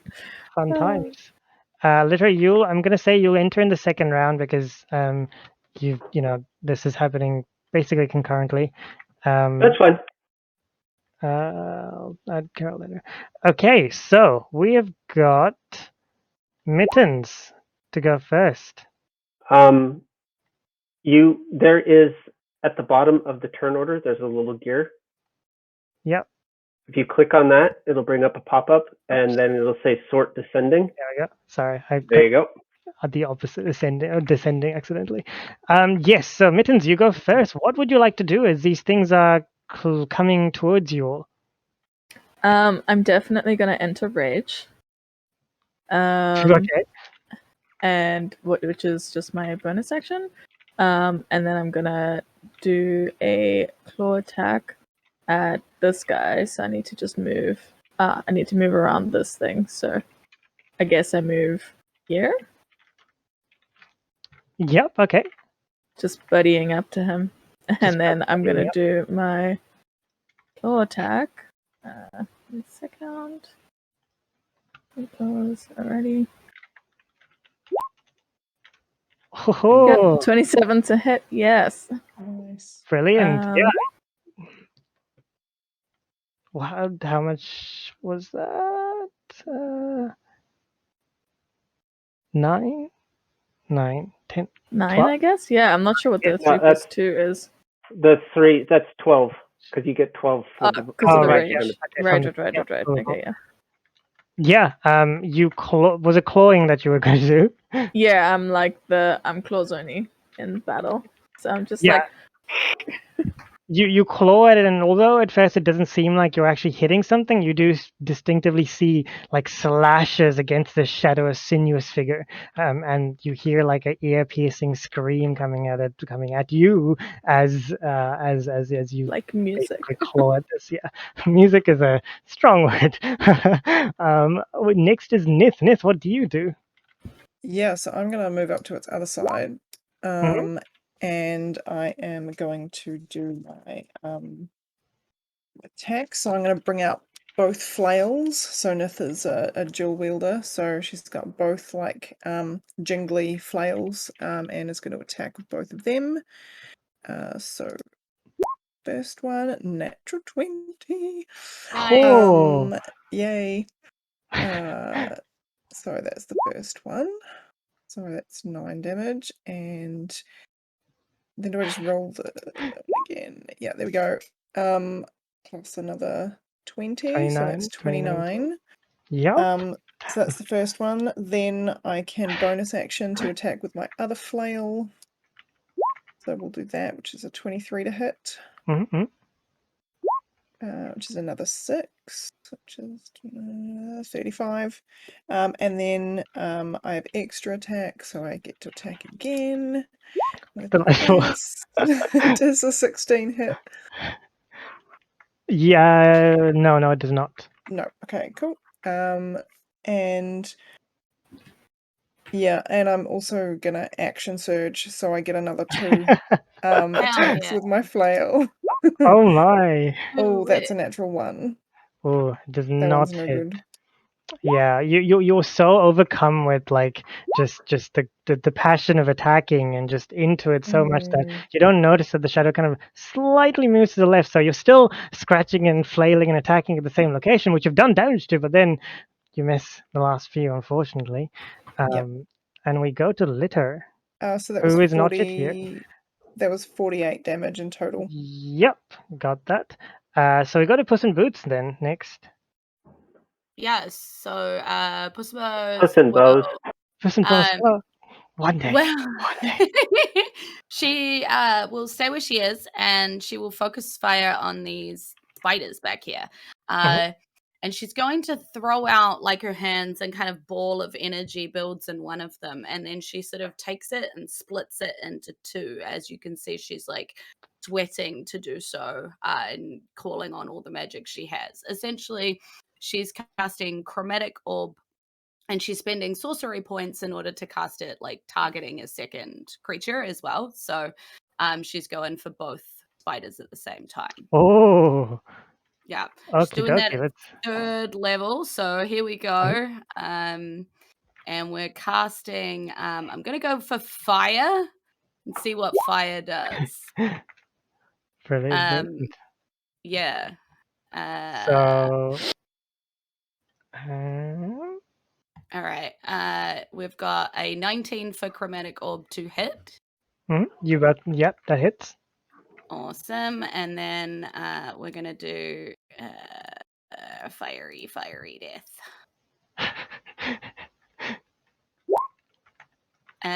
So we're doing 15 fire damage at both spidery spiders. Damn, that's quite a lot of damage. Immediately, all of you inside hear the screeches, the loud screeches of the spiders as they just catch on fire. They're still flaming as they're just looking around who like shot fire at them and trying to like determine where it came from. It's definitely successful as far as you can tell. Okay, and then I think I'm going to move 5, 10, 15, 20, somewhere over here. Yep. Cool. Okay, that's my turn. Brilliant. Next. Oh, okay. I thought for a moment that I wouldn't get a turn thanks to like Net's what was going on with Net. So the shadowy creature looks at the 2 of you next to it, which is Mittens and Net, of course, and it also creates these claws and attacks at the 2 of you both. So that is for Nith. There's a 12 hit. I highly doubt Nope. it. And for Mittens, there's a 24 hit. Yes. Okay. That's a very Mitten-esque response there. So You take a lot of dice.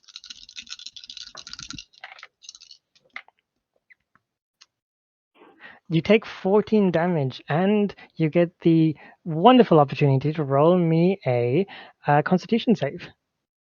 What kind of damage is it? Just out of curiosity. It is psychic damage Ah, okay, very well. from claws. Yes. Okay, yeah. No, that's fine. So it claws at you, and the claws go through you, Mittens, and it doesn't really hurt you, but you're so afraid of this, like your mind freezes, and thus you take the damage. But it almost seems like it's trying to push your mind off of a ridge, and you manage to hold on to your sense of identity, and you feel like you've succeeded in some way or form.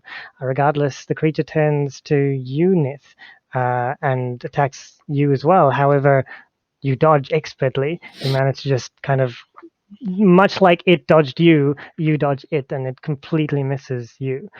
On the other hand, for the space spiders who come next, one of them, well, they're both actually looking to you, Puss, in bows. Bows. And one just moves and just kind of hisses at you without really doing much. The other one walks, like, just crawls all the way up to you and attacks with its mouth things. I don't know a lot about spiders because I have arachnophobia, so the mouth thing is what we're going to go with. Yep. Does a 20, not natural, hit you? Yeah, definitely. Puss in It Bows is a little does. squishy. That's You're all a good. squishy sorcerer. That's an 11 damage as it just kind of spider handles you. Spider damage. We next go to Mog. Mog, it is your turn.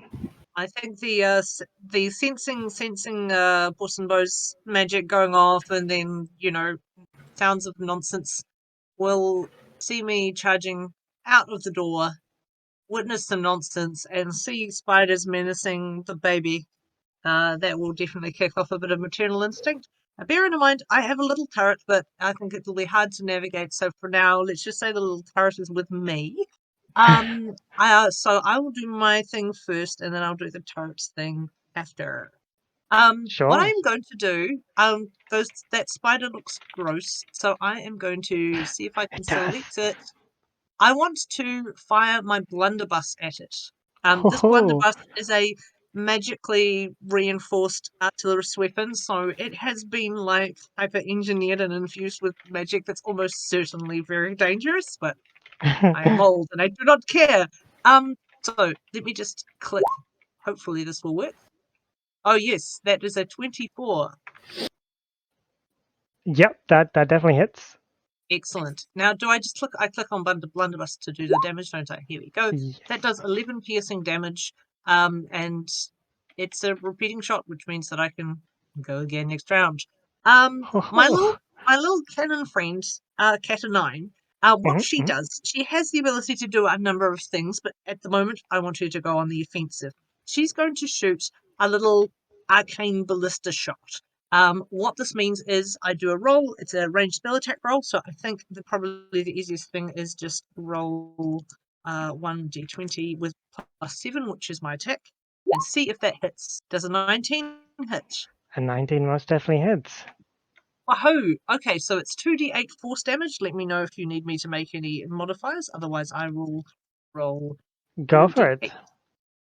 And there we go. If the target's a critter, it also gets 5 feet away from the cannon. So can the spider that is not immediately engaged with Puss and Bows please take a small journey into a pew?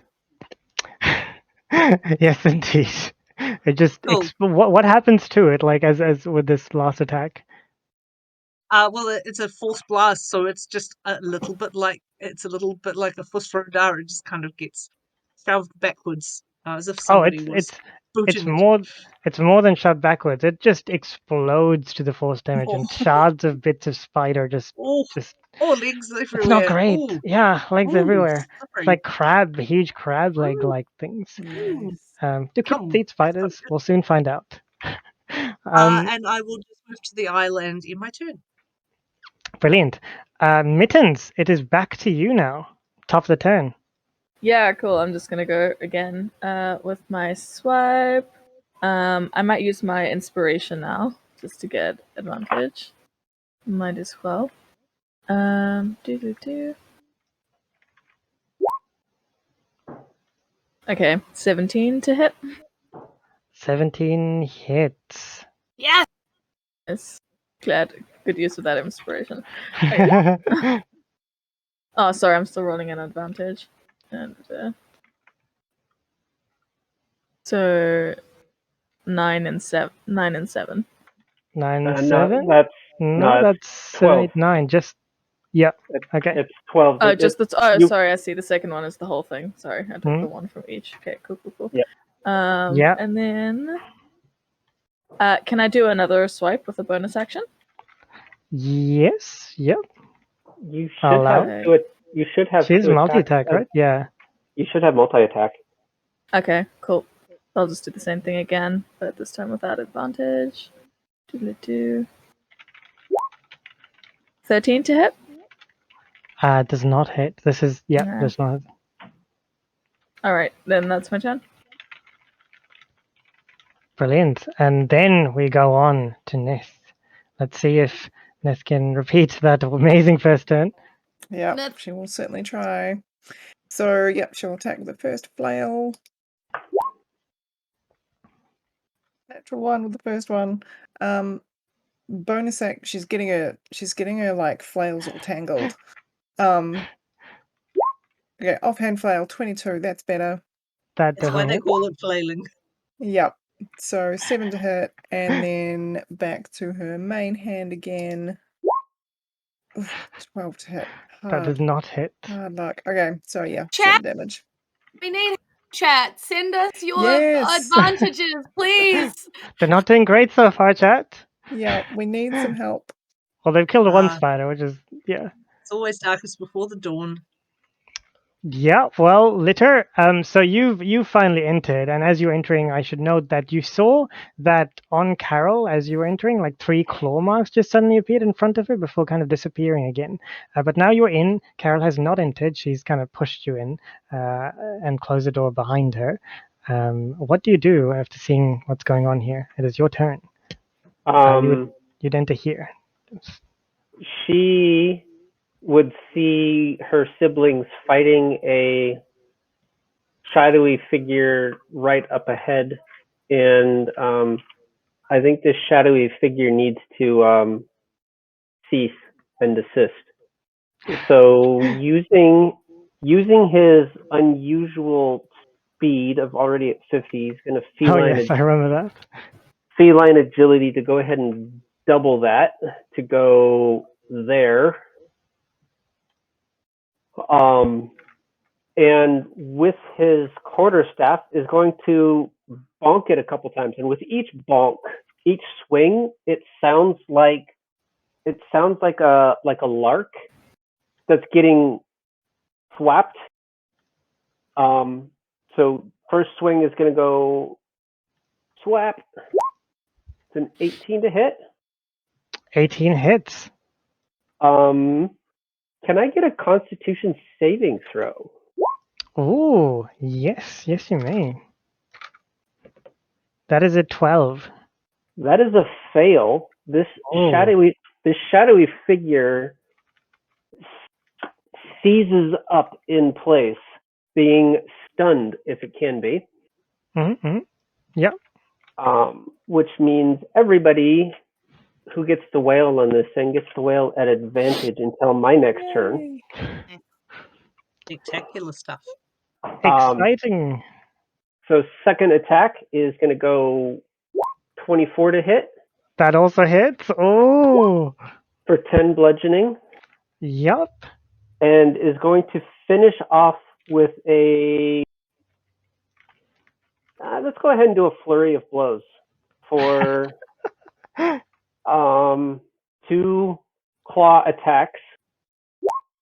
That's a 22 to hit for 10 slashing and a 20 to hit for 7 more slashing and Way of the Open Hand has this thing where if I use my flurry of blows, I can impose one of the following effects on the target. It must succeed on a dexterity saving throw or be knocked prone. Mhm. It must make a strength saving throw. If it fails, it can be pushed up to 15 feet away, or it can't take reactions. Well, since it's stunned, I'm going to go ahead and do the dex save, which it automatically fails because Fails, it's stunned and is now prone. Brilliant. It's just floating horizontally in front of you all, just right like be attacked. And You're that just is getting some rage out, aren't you? It's like all that frustration that's built up. yeah. So this Ignoring.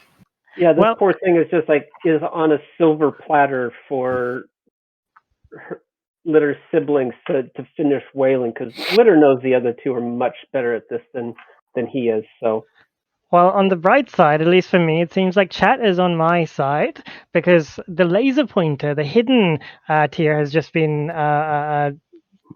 donated to by Steve, no. and so there is going to be suddenly from the heavens above, from like these angelic beings that are clearly watching every move that you're all doing.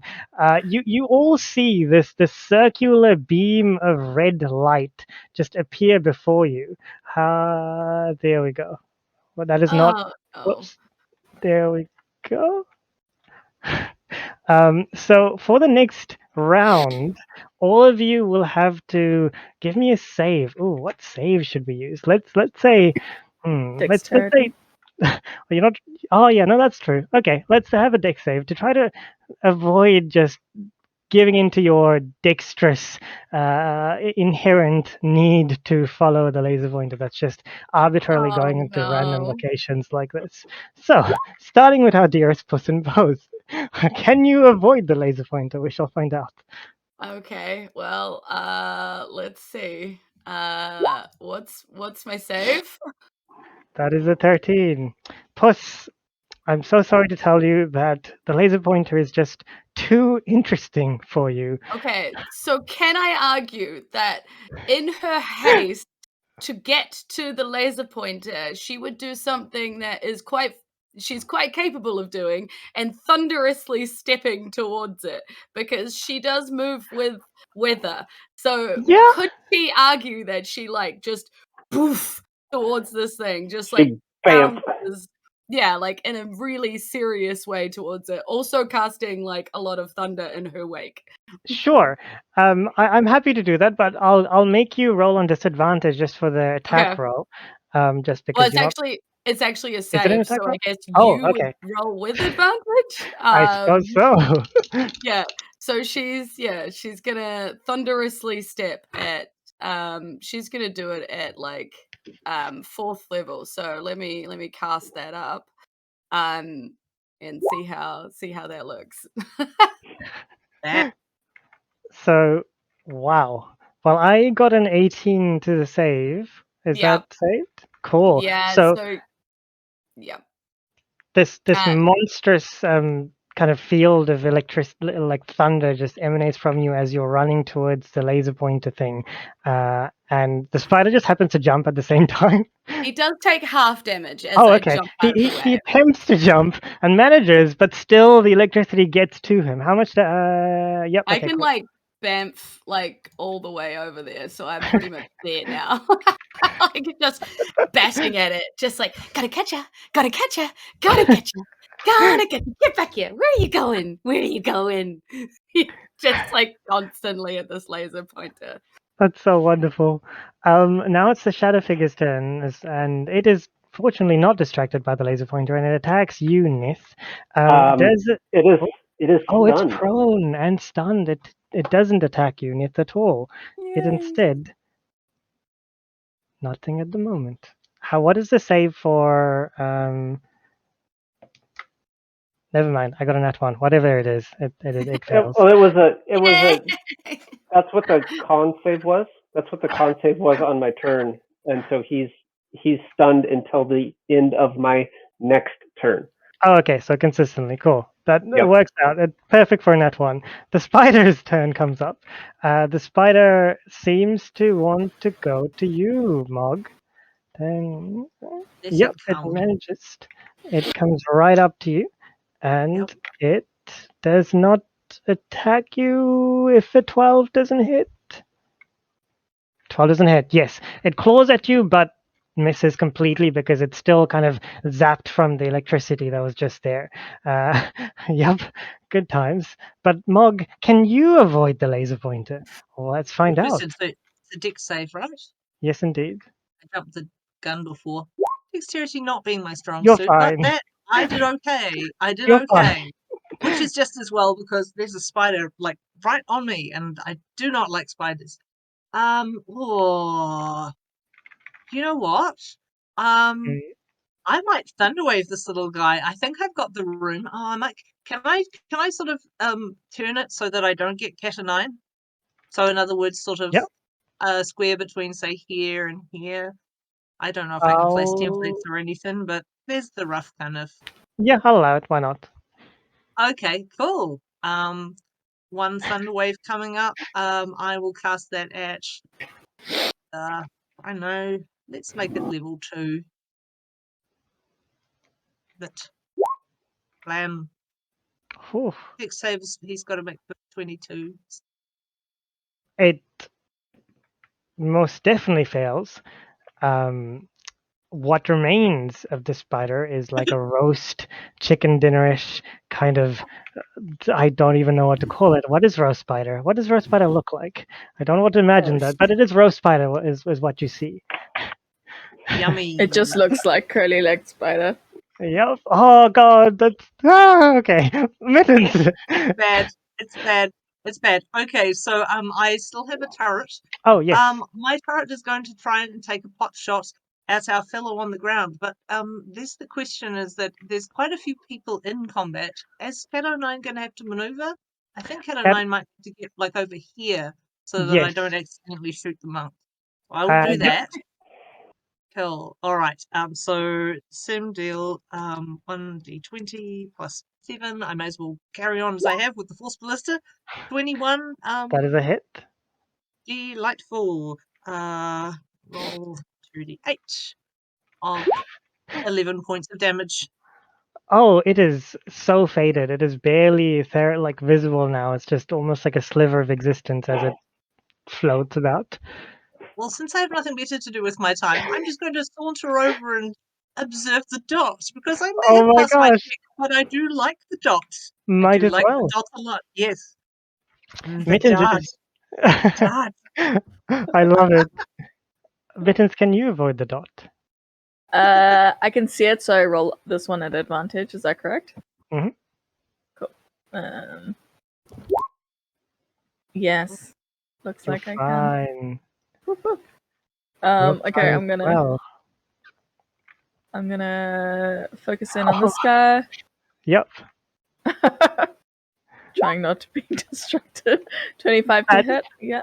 25 definitely hit, and Chad loves that, Jules. So you, Puss in Bows gets an advantage for whatever next roll you wish to use. Amazing. I mean, Mittens, you can crit fish because you have advantage. Ha ha. Ah, cool. Okay. All right. So 1911. So I'll just take the next one on advantage. Is that what you're saying? Because of All your attacks. thing. You can just All attacks. yeah. All attacks on would- advantage. All right. Cool. That also hits. Cool. And Tell me, Mittens, how do you completely annihilate this shadowy figure? oh yes. Okay. I'm going to like claw my way up him until I'm like as high up on him as possible. If he is something, can I actually physically claw up him? No, not. I mean, yeah, why not? Why Okay, not? If I can't claw up him, then I'm just gonna like swipe at his smoke like furiously fast. He is basically at the altar, so you can just go onto the altar, which is basically like climbing it. So yeah. All right. If I'm on the altar, then I'm gonna like pounce, like butt wiggling pounce, and then just like and like all four things, and then he's just gonna disappear at a pop of I love it. It's like a hissing cat. It's like and like just clawing at whatever remains of this blackish figure that just fades into nothingness, as the only thing that seems to be of your attention is the red dot that Puss in Bose and Ogmog still seem to be involved in. Your surroundings start to fade very quickly.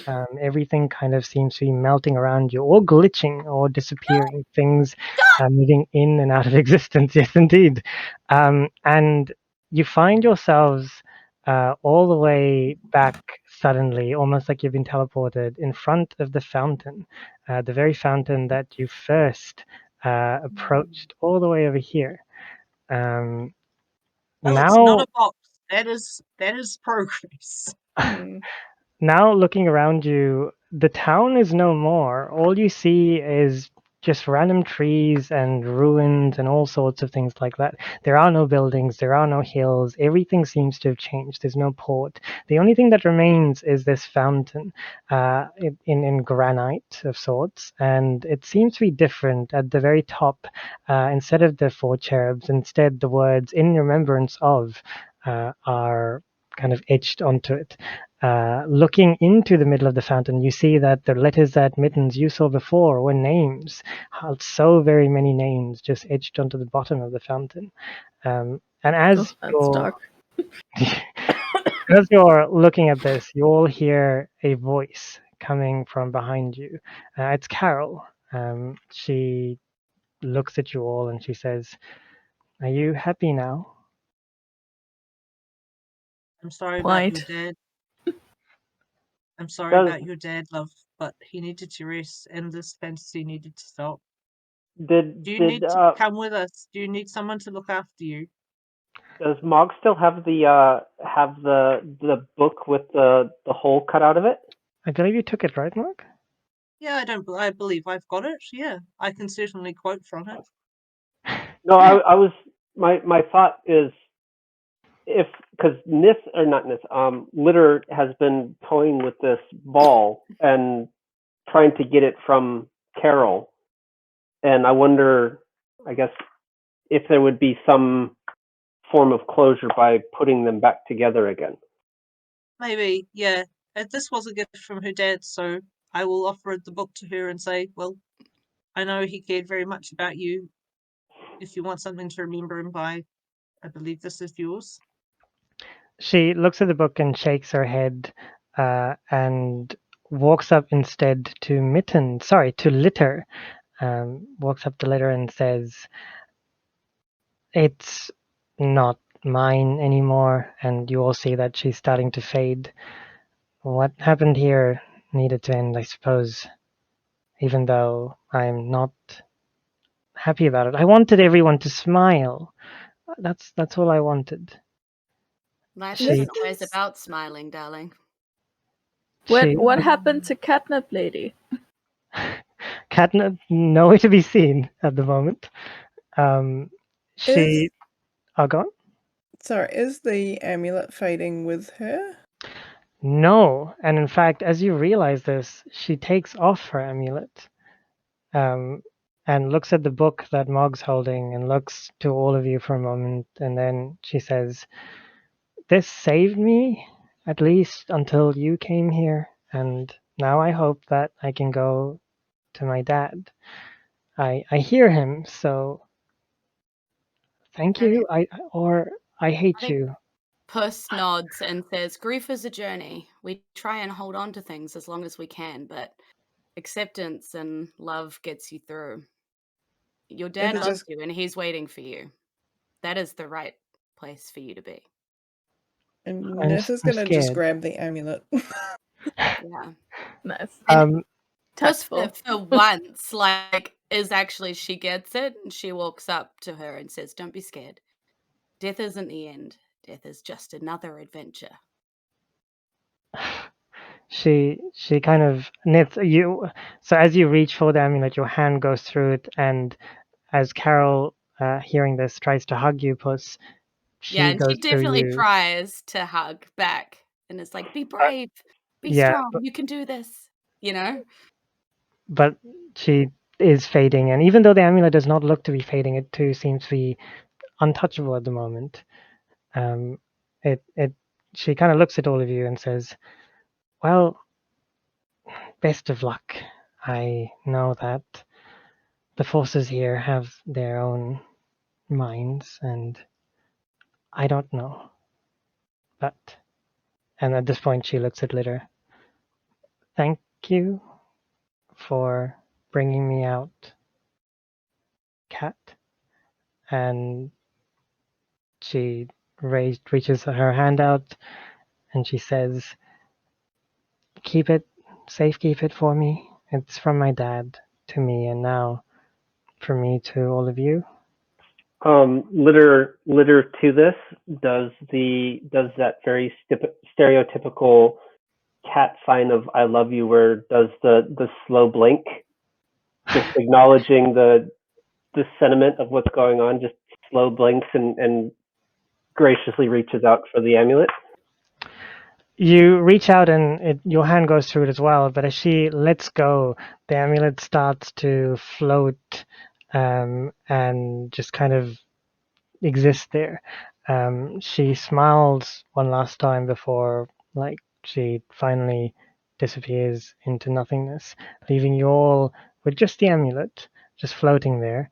It starts moving, like, to each of you in front of you, and it just kind of seems to want to just ram you in the head. But oh, kitty! But it goes to Mog, for example, and just goes close to you, Mog, and just does a revolution around you, and then it goes to Mittens, does a revolution, you as well, Nith, and then it goes to Puss, and it genuinely does a couple of revolutions and just kind of comes close to your heart, Nith. Sorry, your heart, Puss, and then it floats away finally to Litter, and it does the same. It just goes around, and Litter's just grabbing at it, and it slowly falls onto you just exactly as you're grabbing onto it, and it's decreasing in altitude. You just grab it out of nowhere. It just suddenly becomes corporeal, and you now have in your hands the orb, Litter. I'm proud Look- of you, kid. Looks to Mog still holding the book, and will put the as much as Litter wants to keep the little orb play toy. I think it belongs in the book, and I'll just give he you the will- book. he'll This put it is in the book. yours. You earned it. This is yours, kid. You earned it. I know you don't always like to be this, you like to be off on the side. You don't like to be center of attention, but you earned this, buddy. Here, keep it, and keep the book. And I'll give him a little head bump. Yeah, Aw, and it's very interesting that you say that, Mog, because you try to give him a head bump, but then you suddenly realize that Litter is now incorporeal. He's also fading with the amulet, the pendant, and very quickly, very soon, Litter just blinks out of existence. So you probably have time to say one last thing. What would you like to say? As you're just seeing the horrified faces of your brothers and sisters and companions. remember me? And it flips. I'm gonna And- be like, did you guys hear something? No, And Puss is that- genuinely horrified. She's like, "We won't forget you this time, I promise." And then Mittens is like, "Who was that?" What? Did I Sorry, miss something? Litter. And with that, we are going to end the session for Group 2. I didn't hear something. Thank you all Aw. for playing. And thank you all for listening, people. That was thanks to this awesome DM for running a very, very spectacular and indulging a literal litter of kittens. We even had a couple backups that were looking to be kittens as well. So, well, at least one of them.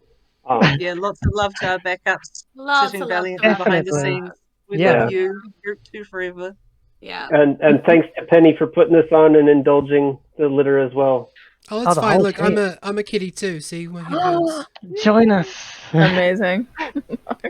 Hi everyone. Well, that was awesome. Well done, everybody. That was hella cool. Really enjoyed watching the adventure of the little kitty cats doing their thing. Very nice work, Azul, as expected. I've listened to quite a bit of your show before, so why don't you go ahead while we're on the subject and tell us about yourself and your show. Sure. Yes.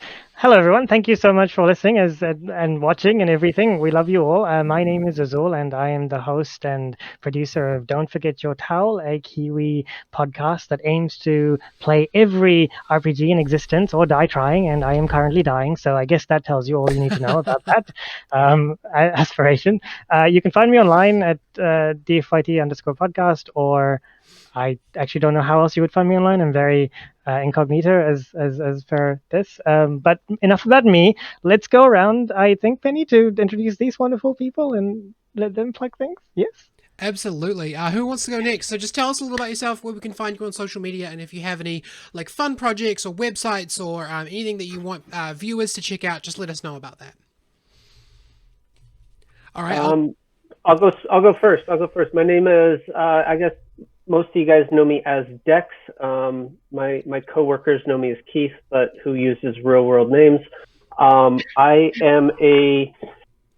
a D&D nerd for many years, and my aspiration is to collect as many books as I can against my partner's best wishes.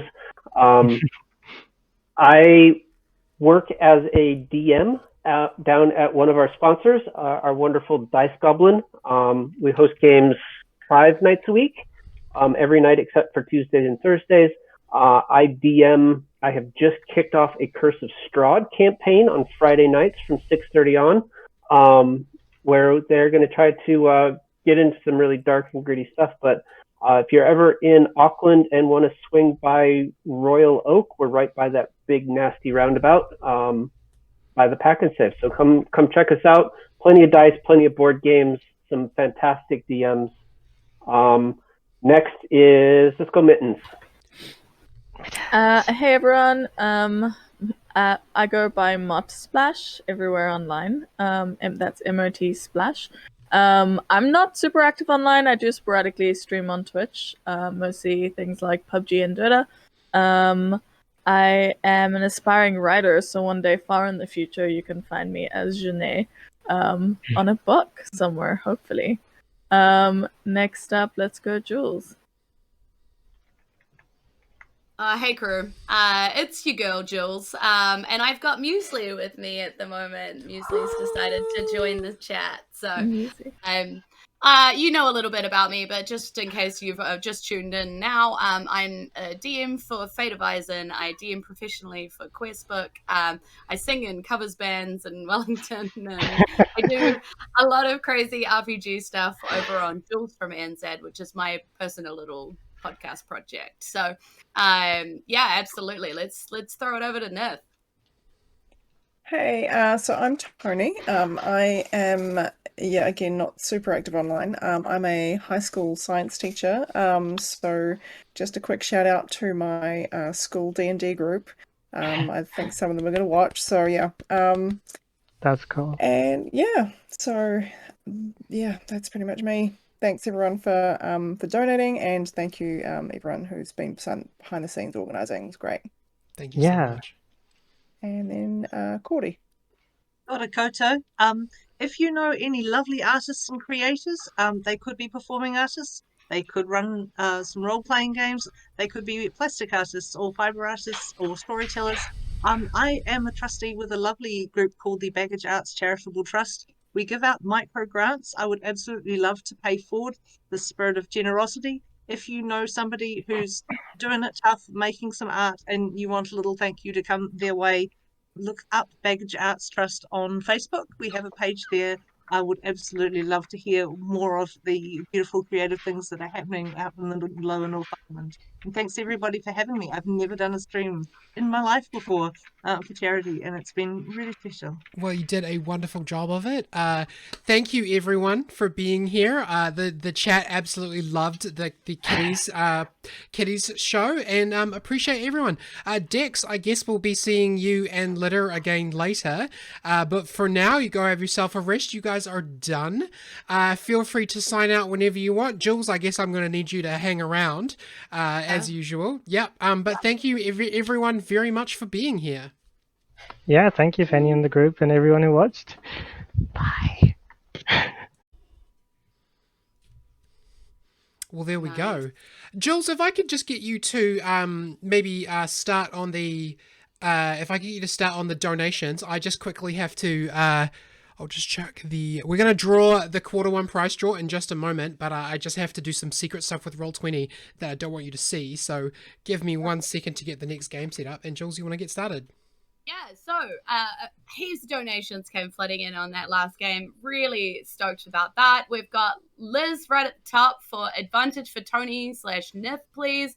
#CluckCancer, which was very cool. Micah for 50. Losing Meg and Abby made us all sicken. Their deaths left us all grief-stricken. One polar bear with fur, the other half-orc for sure. While screaming, they both smelled like chicken.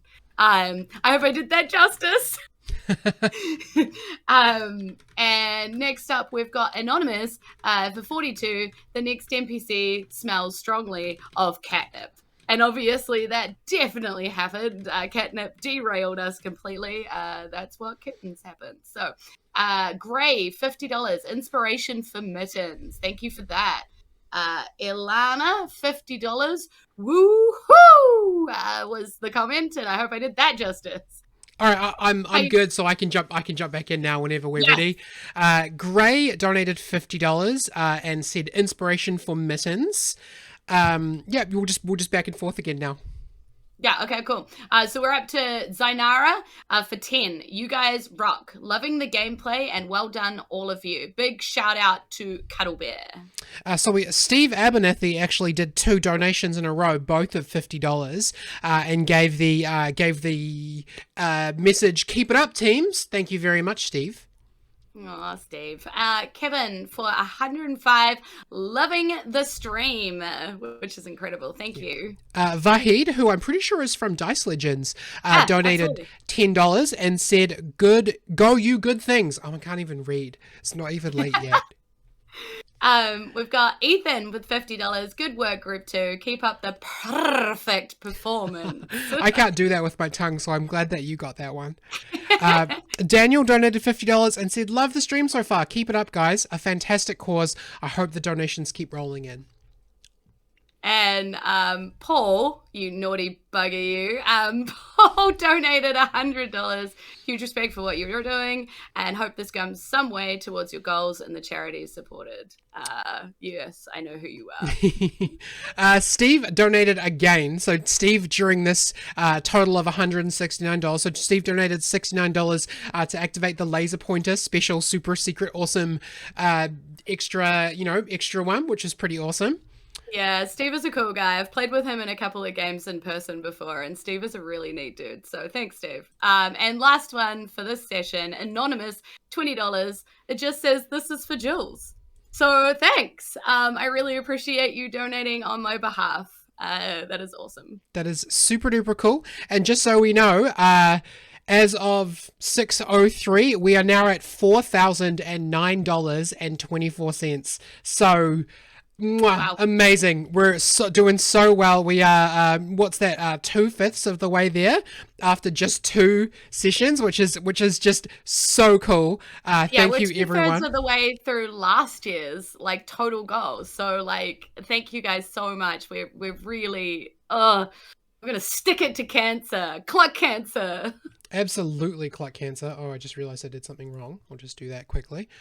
There we go. So it's time to draw our first quarterly prize draw.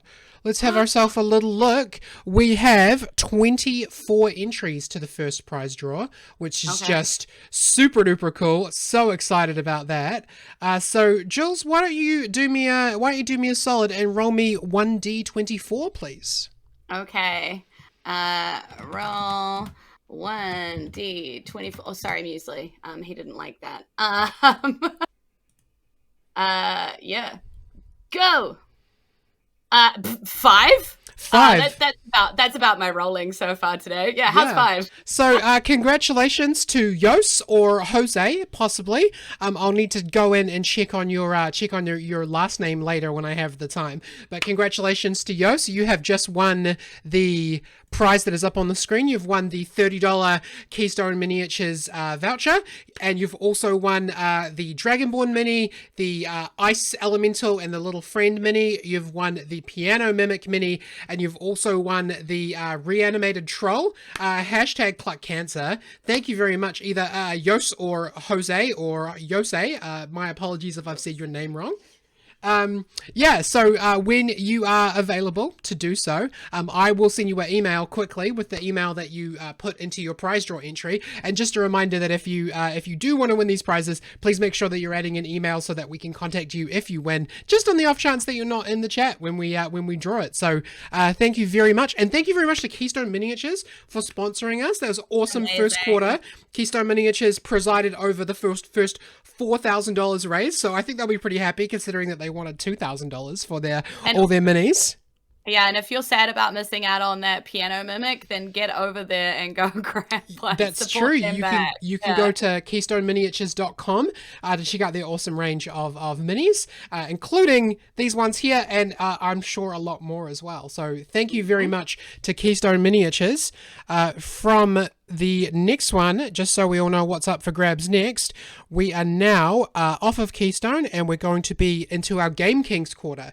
So next up, board games. So for everyone who donates $50 for the next 6 hours, you can win these beautiful board games. We've got Dune Imperium, we've got Minecraft Builders and Biomes, we've got One Night Ultimate Werewolf, we've got Codenames Pictures, and we've got the Catan dice game. And this is worth over $200 of board games. So this is our next giveaway that we will have going for the next 6 hours. So if you love board games, definitely get in there and check out gamekings.co.nz as well, because they've got tons of cool stuff there.